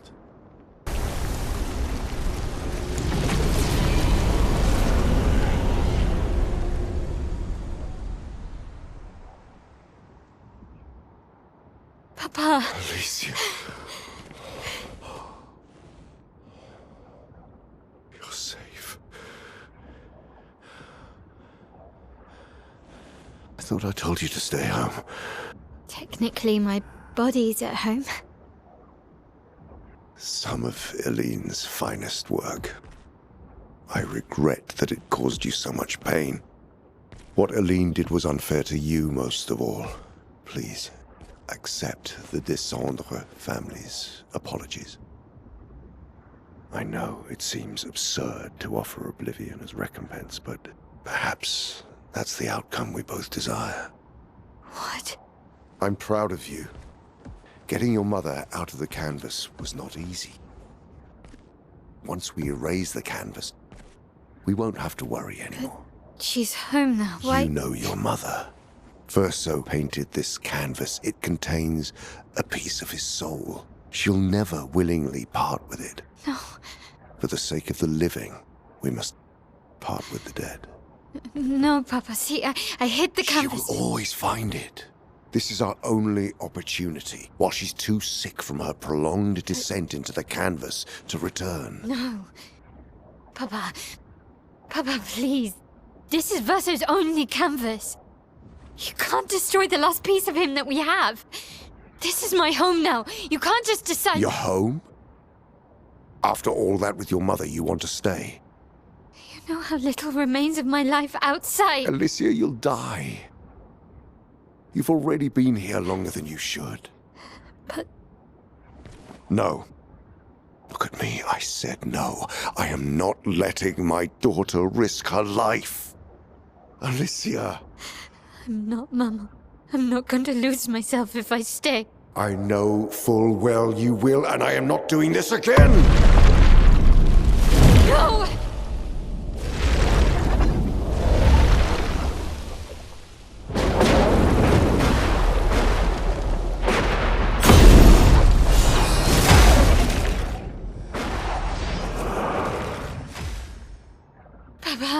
What are you...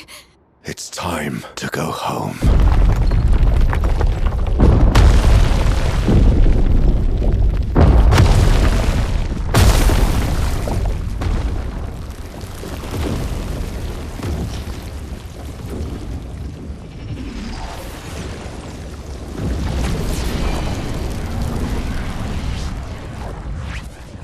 Mes amis!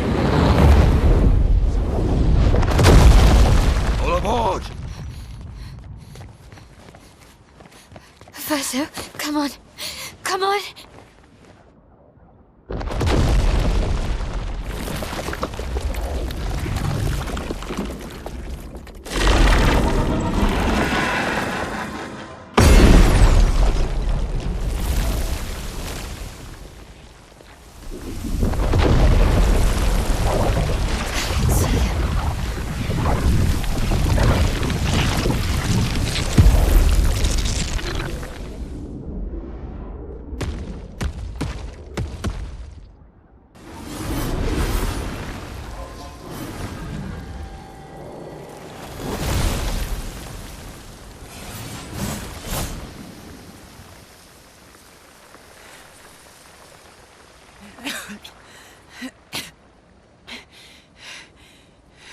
How did we got merged? If you and your father keep fighting, you risk breaking the world again. Another fracture, but this time, it might be you trapped inside the monolith.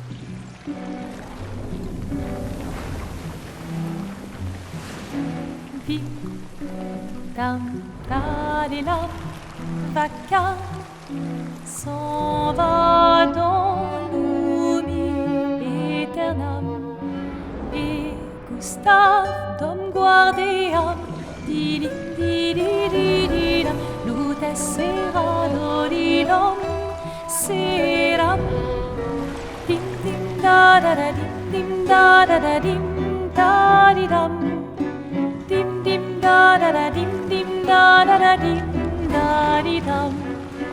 Dans là-haut sera ravi, les toits à sur noir griffera.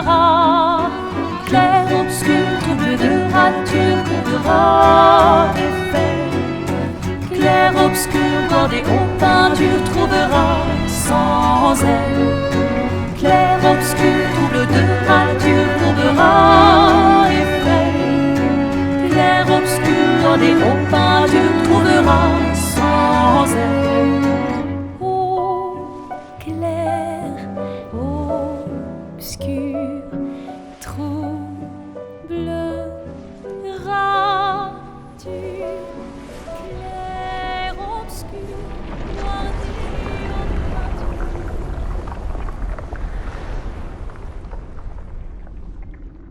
We are now in the final act, act number 3, and there is an absolute mountain of content that we need to transverse if we want to 100% this game. SKN now has the ability to fly, so we can now fly and swim anywhere we want around the world. The first thing we're going to do is to locate the last few lost gestrels to get that achievement done. The game doesn't really hold your hand when you get into the final act. You can come across certain encounters and they will lay you flat. You won't stand a chance against certain enemies. But keep watching this video and I will show you the best ways to get your characters well up to spec. So once all of the last gestures are found, we're now going to do the very last gestural minigame. And this one's quite simple. You just have to climb up to the top without getting hit with any of the fireballs coming down. It takes a little bit of patience, but it's quite doable. Once we get up to the top and talk to this Grandis fella here, that is all of the gestural minigames complete, and that is another achievement added to the roster. We can now get all of our party members to the maximum friendship level, which is level 7. When you get them to level 6, they give you their music records, which we need for 100%. When we get them to level 7, we unlock another achievement for maxing them out, but we also unlock their final gradient attack, which is basically a super attack. Now, some of them will require us to do some side quests to get them to level 7. Sile is the only one that doesn't really require a side quest. The rest of the characters will require a little bit of travelling, a little bit of adventure to get them up to the 7, but it's worth it because we get to explore new areas. So, where's Uri? I left Uri in Francois' cave. Uri helps me swim underwater. Fine. Here!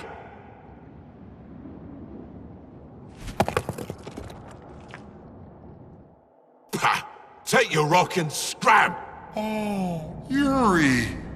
I've missed you. Thank you, Fanfan. You can leave the other one, though. Oh, Francois.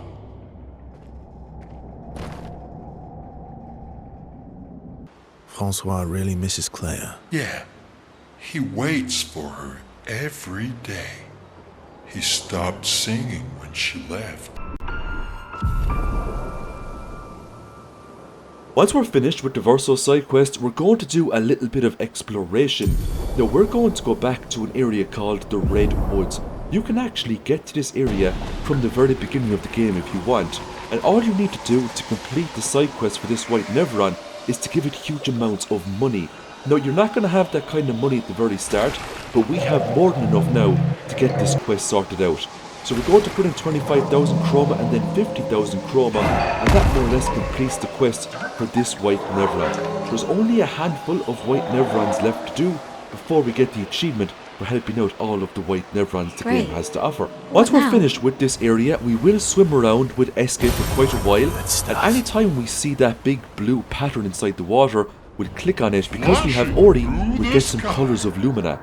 There's lots of areas left, like the White Sands here, that will give us music records every time we visit them. When you beat the Paintress at the end of Act 2, you get a Pictos called Painted Power. It allows you to exceed the damage limit of 9999. You also unlock a devastating ability called Stendhal with Mael, and that ability will see you through most of the battles that you can get on the continent, giving you huge amounts of resources and XP. With those resources, just try to upgrade weapons that you like with your characters so they can all hit really hard, and make sure that you equip all your characters with the Painted Power passive ability. The great majority of fights that you do on the continent, and even when you go into these optional zones, aren't too difficult. They give you huge amounts of XP, and they'll even give you very nice weapon upgrades as well, saving you tons of resources to get your weapons upgraded. If you don't have the cheater Pictos that we got from Sprung in Act number 2, make sure you pick that up straight away as well if you haven't taken them on already, because you really want that 2-turn combo. Because we're using Mael and because we have the Stendhal ability, we can very easily use Last Chance every time it gets to her turn, and then hit an enemy with Stendhal. It is one of the best damage dealing abilities in the game.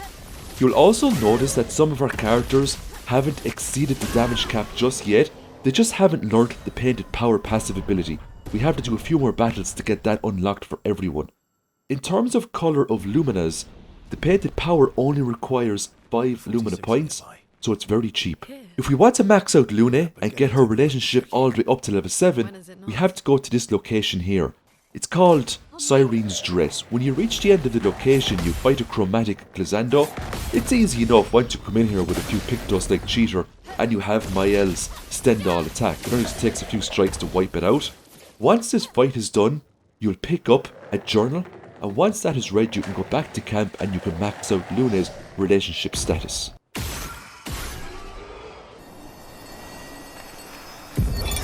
Expedition 46, Annalie. Brigitte finally succumbed to her infection. She fought off that blasted Neveron for 4 days and 4 nights, saving the rest of us, but it gashed her badly. Toward the end, she seemed almost peaceful. She said not to worry. Her daughter Lune will finish their work. We're now going to start prepping our team for end game fights. Now our levels aren't super high just yet, I think we're sitting in the mid 60s, but every time we do one of these battles, more times than not, we end up growing a level. And there's a lot of continent battles like this that are spread all over the place. There's also a lot of optional zones you can go into, and you can fight very tough enemies as well to get lots of XP. Now when we complete this fight, we're going to pick up a weapon for Verso called the Corpiso. And you get it at a very high level, which is 29, that's going to give him a significant attack powered boost. You'll also notice we're getting Grandized Chroma Catalysts. We need those for weapon upgrades. Now the Corpus is absolutely amazing, and we're going to build Verso around this weapon.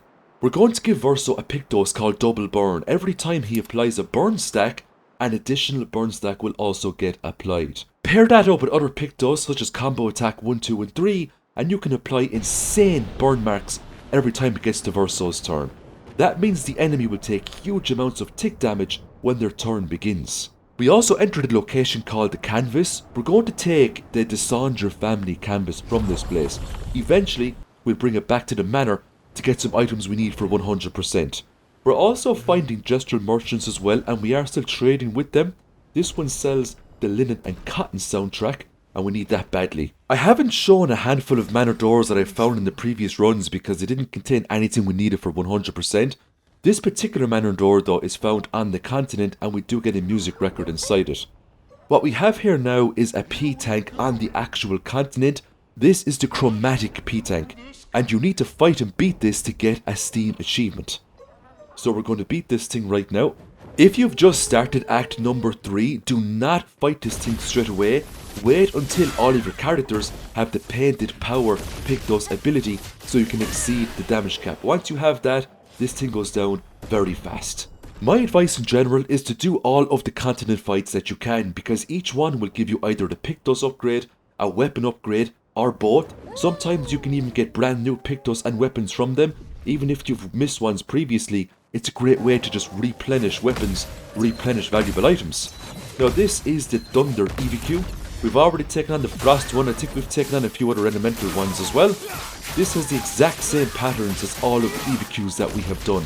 Now this is a little bit more challenging than some of the continent encounters that we've done thus far. Wiping out this boss gives us a real nice Pictos called Breaking Death. To boot, it's level 29, which means its innate stats are going to be quite high. If your character dies, it will fully charge up an enemy's break bar. We're now going to take on another White Nevron side quest. This is the Chalair. We have to choose the spear, the sword or the hammer. It doesn't matter which one you pick, it just changes up its fighting style. All you have to do is beat it in a fight and you have completed the quest. It is that simple. When we're finished with that, we're going to go into a new optional zone here called Frozen Hearts. Brings back memories. Why? We lived on this mountain together for some time. Romantic. Frozen Hearts contains journals and a White Nevron quest that we have to do for the 100%. You can actually come in here during Act 2, but I don't advise it because the enemies are quite challenging without the Pictos to exceed the damage limit. To complete the White Nevron quest, it's quite simple. We just have to parry all of the attacks this Nevron throws at us. Now, she will throw quite a number of attacks at us, but once you get the rhythm down, it's actually quite fun. This should be more or less the last White Nevron quest we have to do to grab the achievement. After this, we will need to talk to a special White Nevron to get some huge rewards from helping out all of the White Nevrons that we have met along our journey. We're now going to make our way slowly but surely up the mountain where we get to fight another Axon, but first, lots of regular battles to come.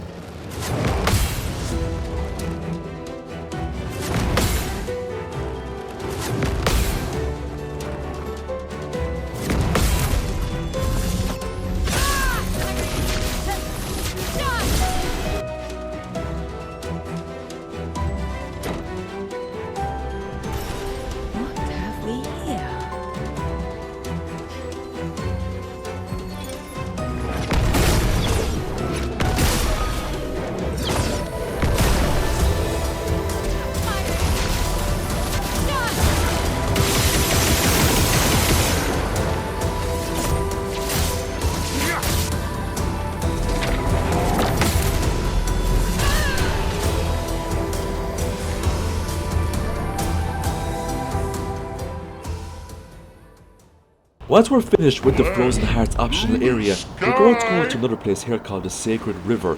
We're going to come in here to see if we can resurrect Noko, and this will then get Monaco's relationship all the way up to 7 after we do this side quest. So this is needed for 100% as well.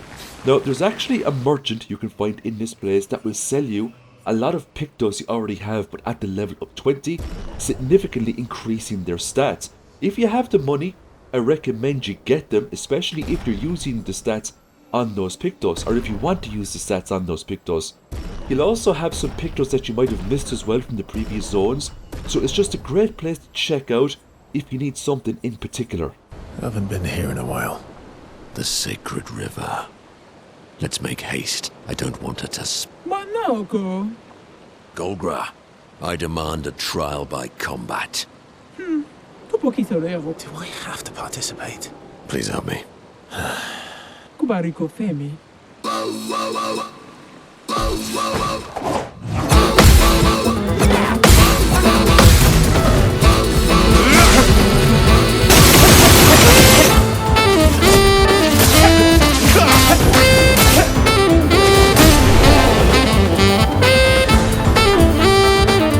Nano, get up.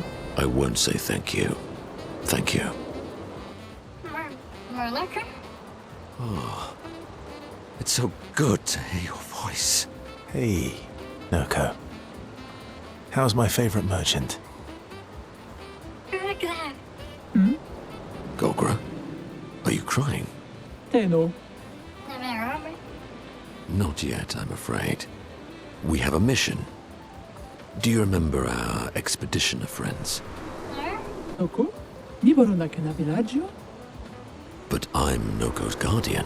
I know you want to keep Noko by your side, but it's safer there. You'll see Noko when we get back to the village.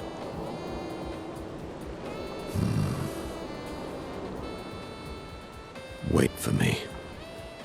I'll be back as soon as I can. Vive Tobosira. You deserve a new beginning. If you want one. Every one of us does. Now come over here and let's snuggle. Little spoon. Obviously.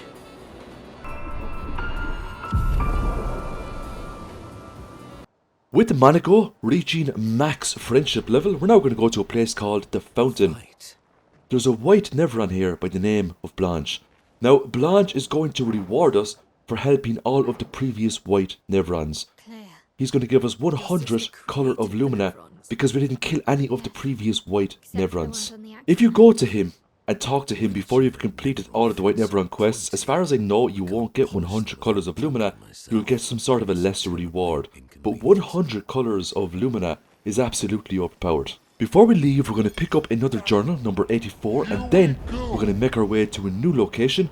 This place is called the Flying Casino. We come here for one reason, and that is to get another music record. You can also pick up a nice suit here as well for Monaco if you talk to the NPC there that's hidden behind the door.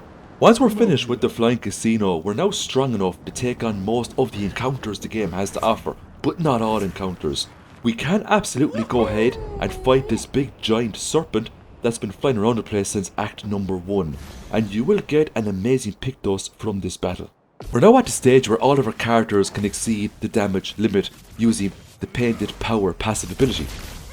In terms of weapons, Mael's weapon and Verso's weapon are in the low 30s, but they haven't been maxed out because we haven't received perfect chroma catalysts just yet, but we might get one from this fight.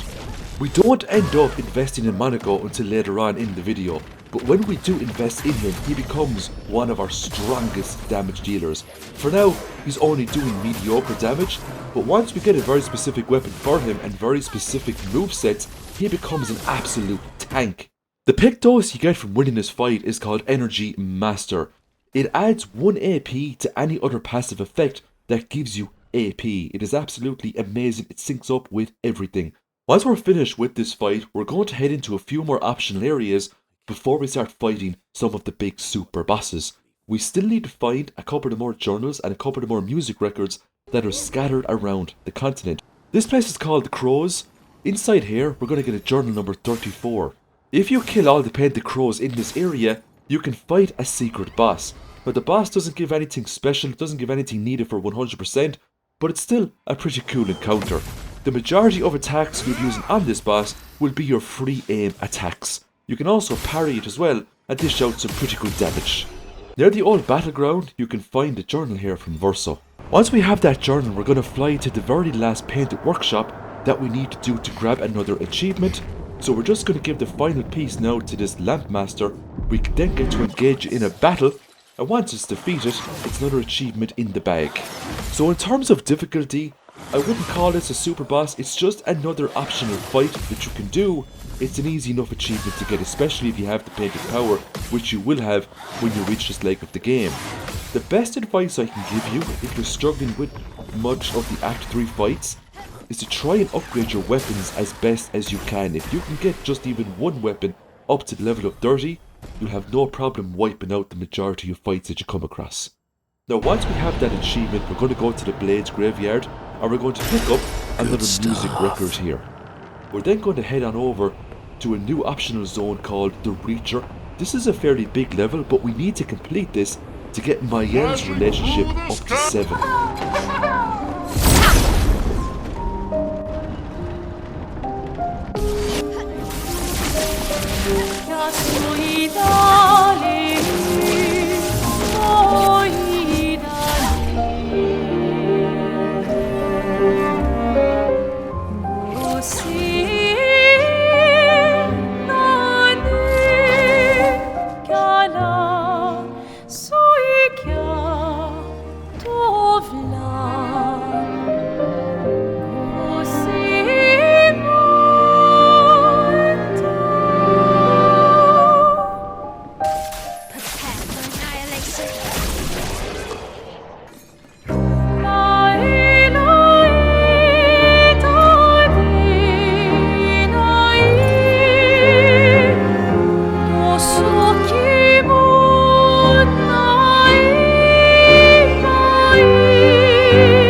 Wait.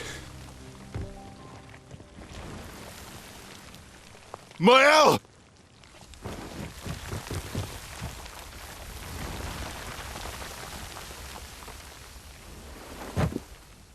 On the cliff. Gustav, What is it? did you let Renoir kill Gustav? Could you have saved him?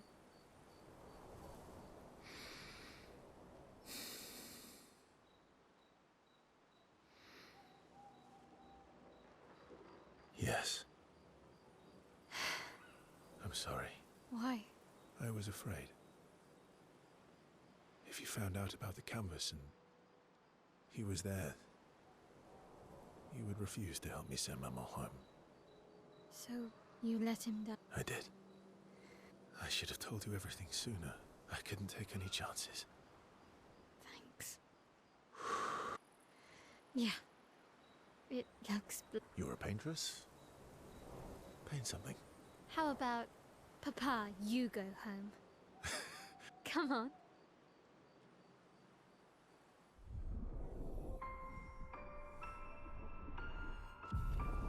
We're now going to visit a zone called the Falling Leaves. Now this is a place we could have went to in Act number 2, I just forgot it was here. But we can go to it now, no problem at all. The only thing about going to it now is that the enemies are going to be so easy to fight. Trivial. We have to go here for a few reasons. There is a door to the manor here. We need to go in here to get a music record. There's also a couple of journals here as well. And to boot, there's a very unique boss at the end of this zone. I don't believe you encounter this boss anywhere else, which makes it really unique. It's called a scavenger. It's a pretty cool fight if you take it on in Act number 2. Because we took it on in Act 3, we totally obliterated it. Now make sure you talk to that ghosty boy when you finish the boss, because you get another music record as a reward. We're now going to go to a new location called the Endless Night Sanctuary. There isn't any music records or journals in this place. You don't need to come here for 100%. I highly recommend you come here anyway, just for the amount of content that's packed into this area. The amount of resources you can get, colours of lumina, upgrades for your weapons are plentiful in this zone. Now the weapon we're going to get from this fight is one of the best weapons in my opinion you can get from Monaco. It starts him in almighty mask mode. That means every time it gets to his turn when the battle starts, he's going to be able to do some super damage. Once we equip him with that weapon, we're going to maximize it. We're going to put all of our Chroma Catalyst into it to max out its damage potential. Monaco will now become one of our highest damage dealers. We just have to find a couple of more moves for him, and the best place to go for that is the Endless Tower. Now, the Endless Tower has a total of 33 fights. We need to go through every single fight, and we need to fight the super boss at the very end of this place to get another Steam achievement. The Endless Tower will allow us to fight enemies like the Duelist. We haven't fought him after we got Monaco, but we can't fight him again. We will get the Duelist foot from this fight, and this will teach Monaco one of the most devastating attacks in the game.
Of this canvas.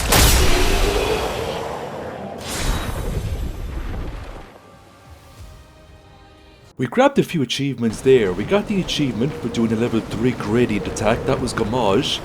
We also got an achievement for beating the Painted Love fight as well, which was the fight at the end of the tower. We're now going to head into the Lost Woods. We could actually got in here at the end of Act number 1, when we done the Yellow Harvest. The reason why we didn't go in here is because we didn't leave through the exit of the Yellow Harvest, we left through the entrance. Not to worry though, you can fly back here anytime you want. This is going to be our very last time in the manor. Remember that painting we picked up from inside the canvas world a few minutes ago? We're now going to install that painting in the manor. This gives us access to the very last room we need to get into to pick up a journal. People come and people go. The one who will always be there for you is you. We're now going to make our way to a place called the Flying Manor. This place houses a super boss by the name of Clea, but before we can fight Clea we have to fight 4 mini-bosses. We have to activate all 4 statues, so we need to quickly transverse 4 different zones in this game, beat the bosses, and then we can fight Clea.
This is gonna be tough.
That was the easier of the two super bosses down. We're now going down into a place here called Renoir's Traps.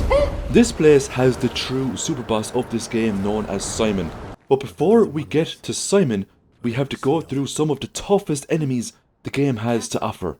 Now these enemies will give us extraordinary amounts of XP, and this is where we go to max out our level to get it up to 99 to unlock another achievement.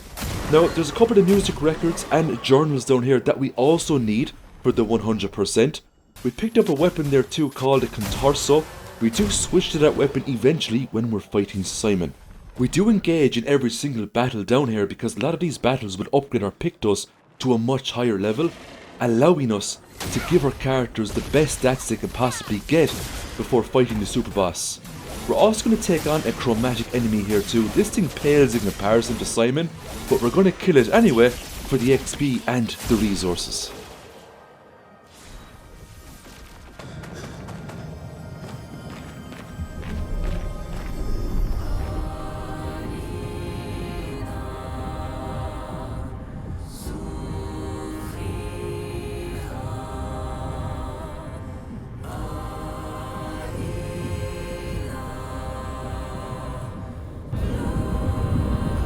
These swords.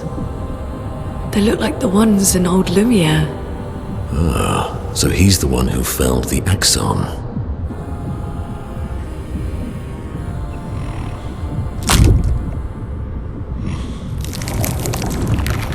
Simon. You know him? He's an old friend of mine. We joined Expedition Zero together. He disappeared and I thought... Looks like you met Claire.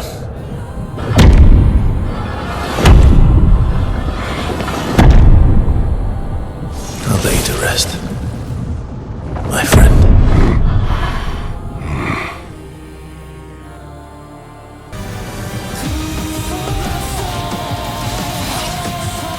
I'll do it.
These foes are beneath you. You, who have fought heaven and earth, and subdued giants. To find me, to free me from her grasp. Would you fall now to the likes of them? While your oath remains unfulfilled, rise. Your enemies await.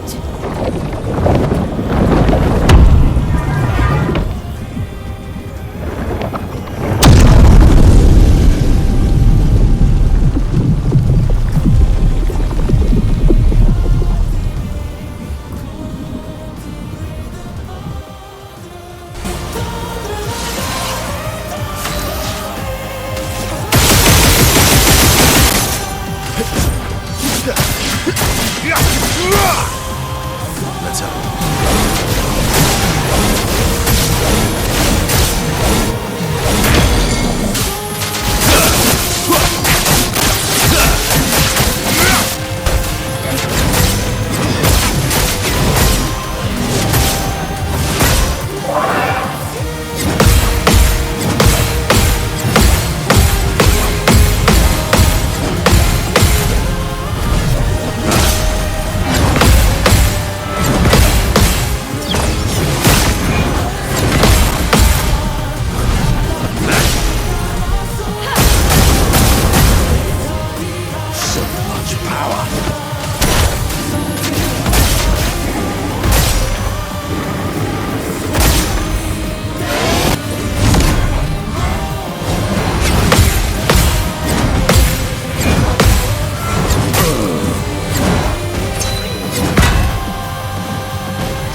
Oh well.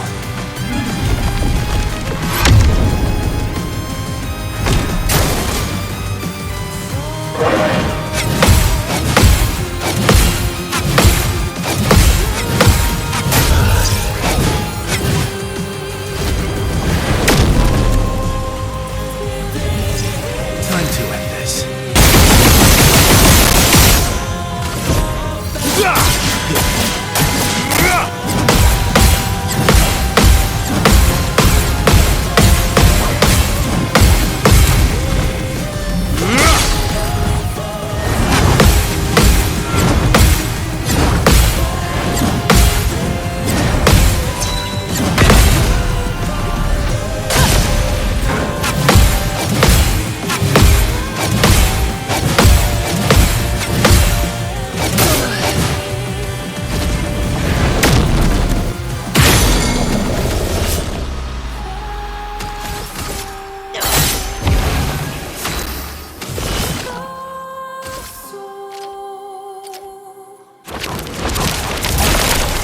Take your shot.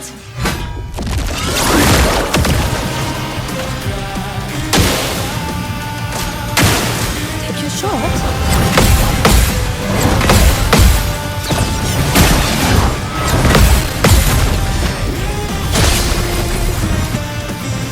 Not today. Okay. That's lucky. Here we go.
After beating Simon, we get his weapon called Simoso. It is an absolutely amazing weapon, and we get it on max level. We also picked up another journal here. You can only get this one once you beat Simon. There's still a few more journals left to get. This one was also very close to the old battlegrounds. Once we were finished with that, I went back down into Renoir's Drafts and I used Monaco to fight the trader down here over and over again until he hit max level, which was 99. That gives us another achievement. There's only a very small amount of achievements left in the game, and they're all located in the final zone we're going to, Lumiere.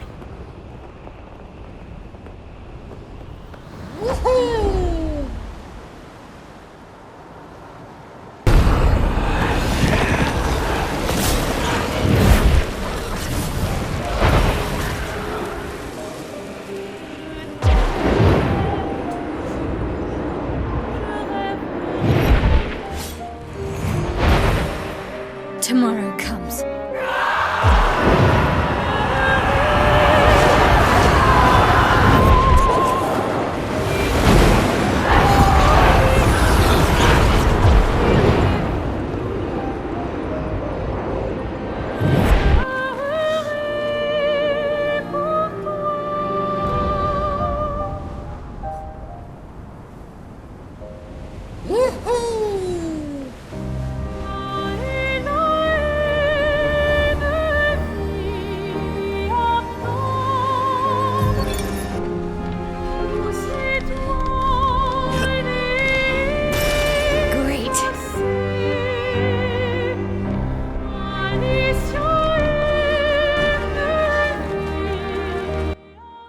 Papa?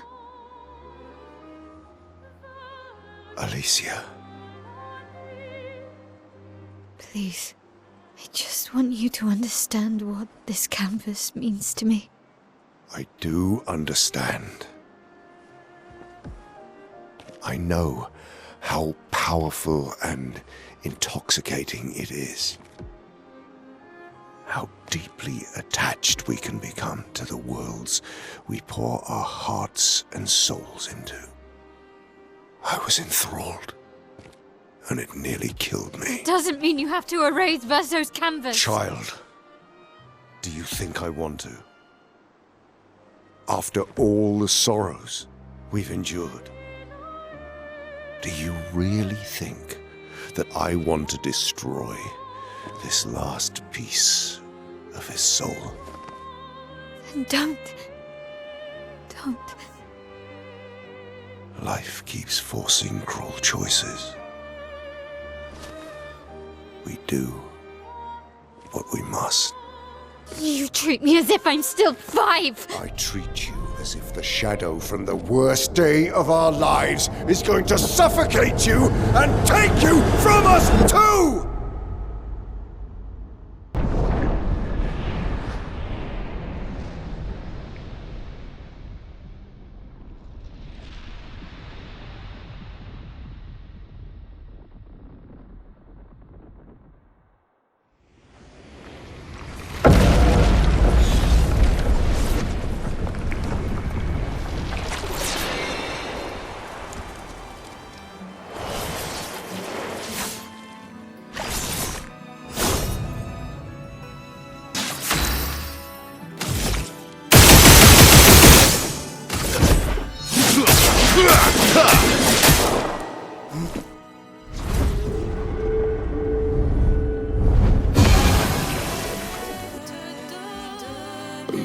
You're going to kill yourself.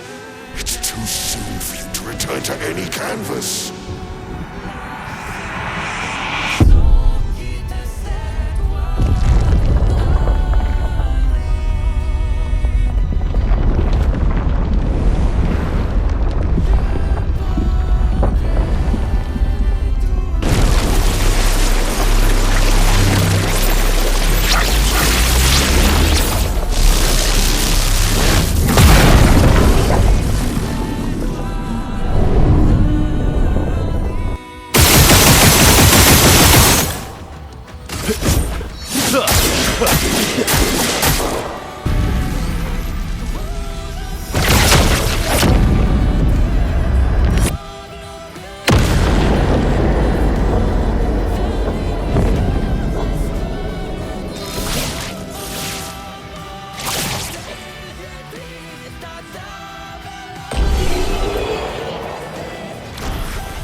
"67 years I spent trapped within the monolith.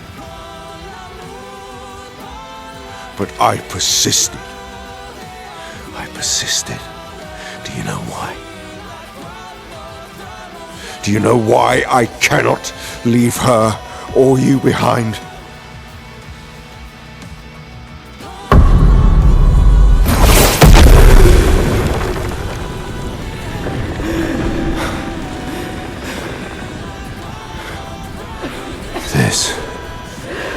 This is what I see every day. I cannot spend another day with living corpses. Since the fire, our family has crumbled.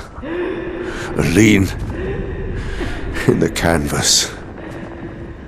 Clea fighting her solitary war. You, a living ghost. Verso's death broke us. Want it to be fixed. I need it to be fixed. I cannot lose you too. Don't you see? That's how I feel about them. I can't lose them either.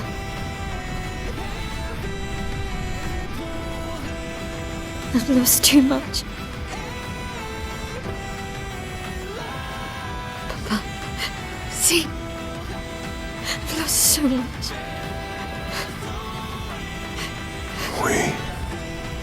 We both lost so much.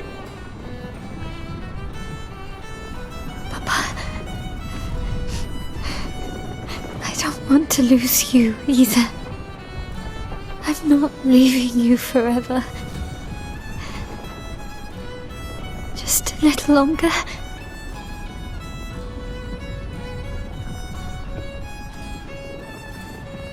I want to trust you, but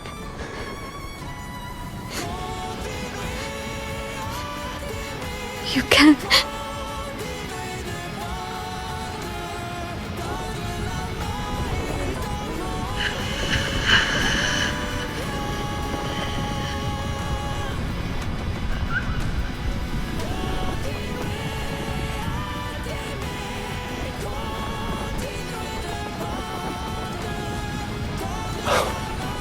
keep the light on for you.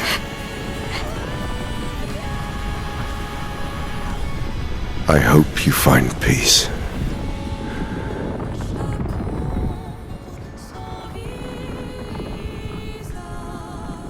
Hold on to each other.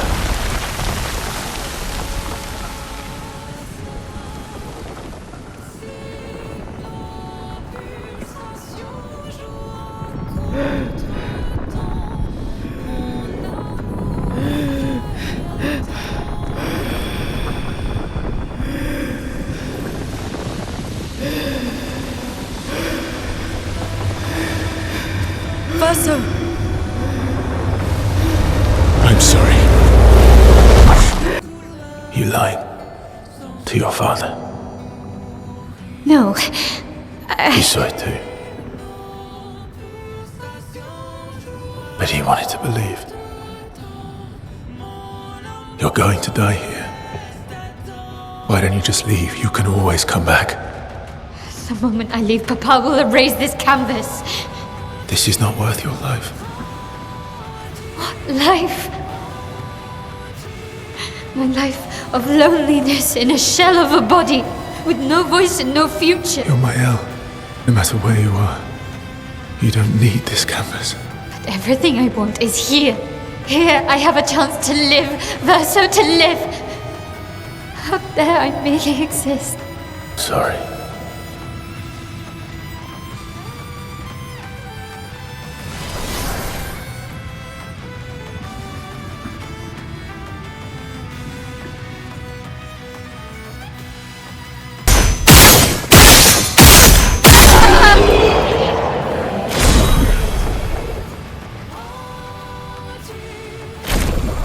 Don't do this. Don't leave me again. It's gonna be okay. It's gonna be okay, huh? You've got this incredible power to paint. You'll never have to suffer a life you don't want. You're okay. You're okay. You're okay. I will miss you guys.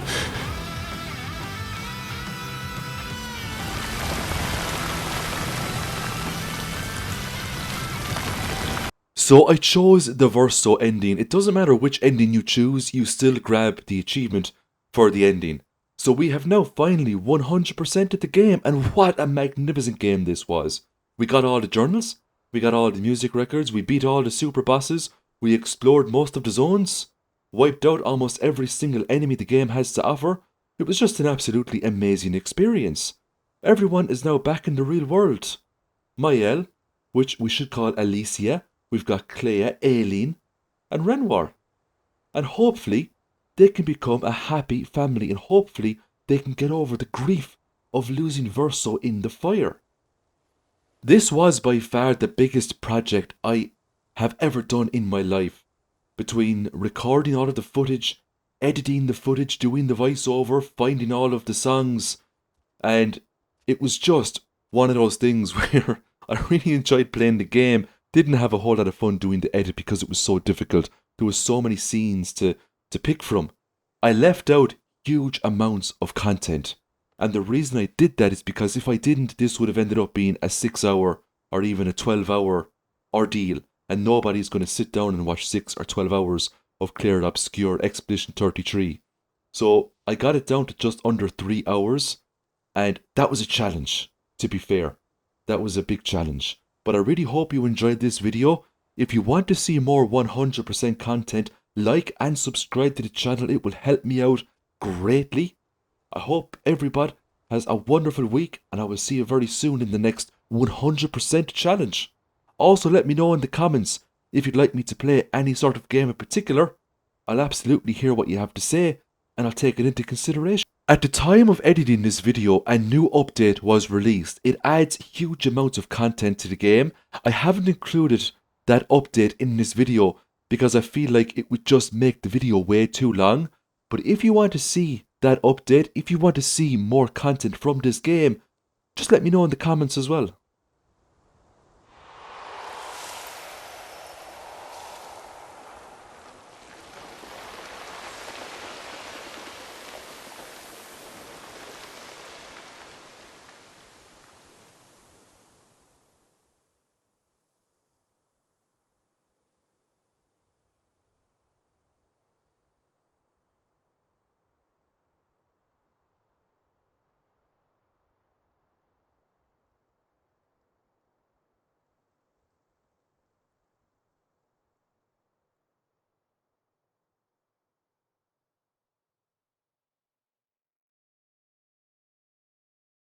Here is a very quick list of all of the Steam achievements that I have unlocked. As we can see, it didn't take me too long to grab all of the achievements from booting up a new file, and the main reason for that is because I already cleared this game. Now, beating Simon was actually a first. I never beat him before, but I'd done everything else, so I was able to tear through the game very quickly within 3 to 4 days.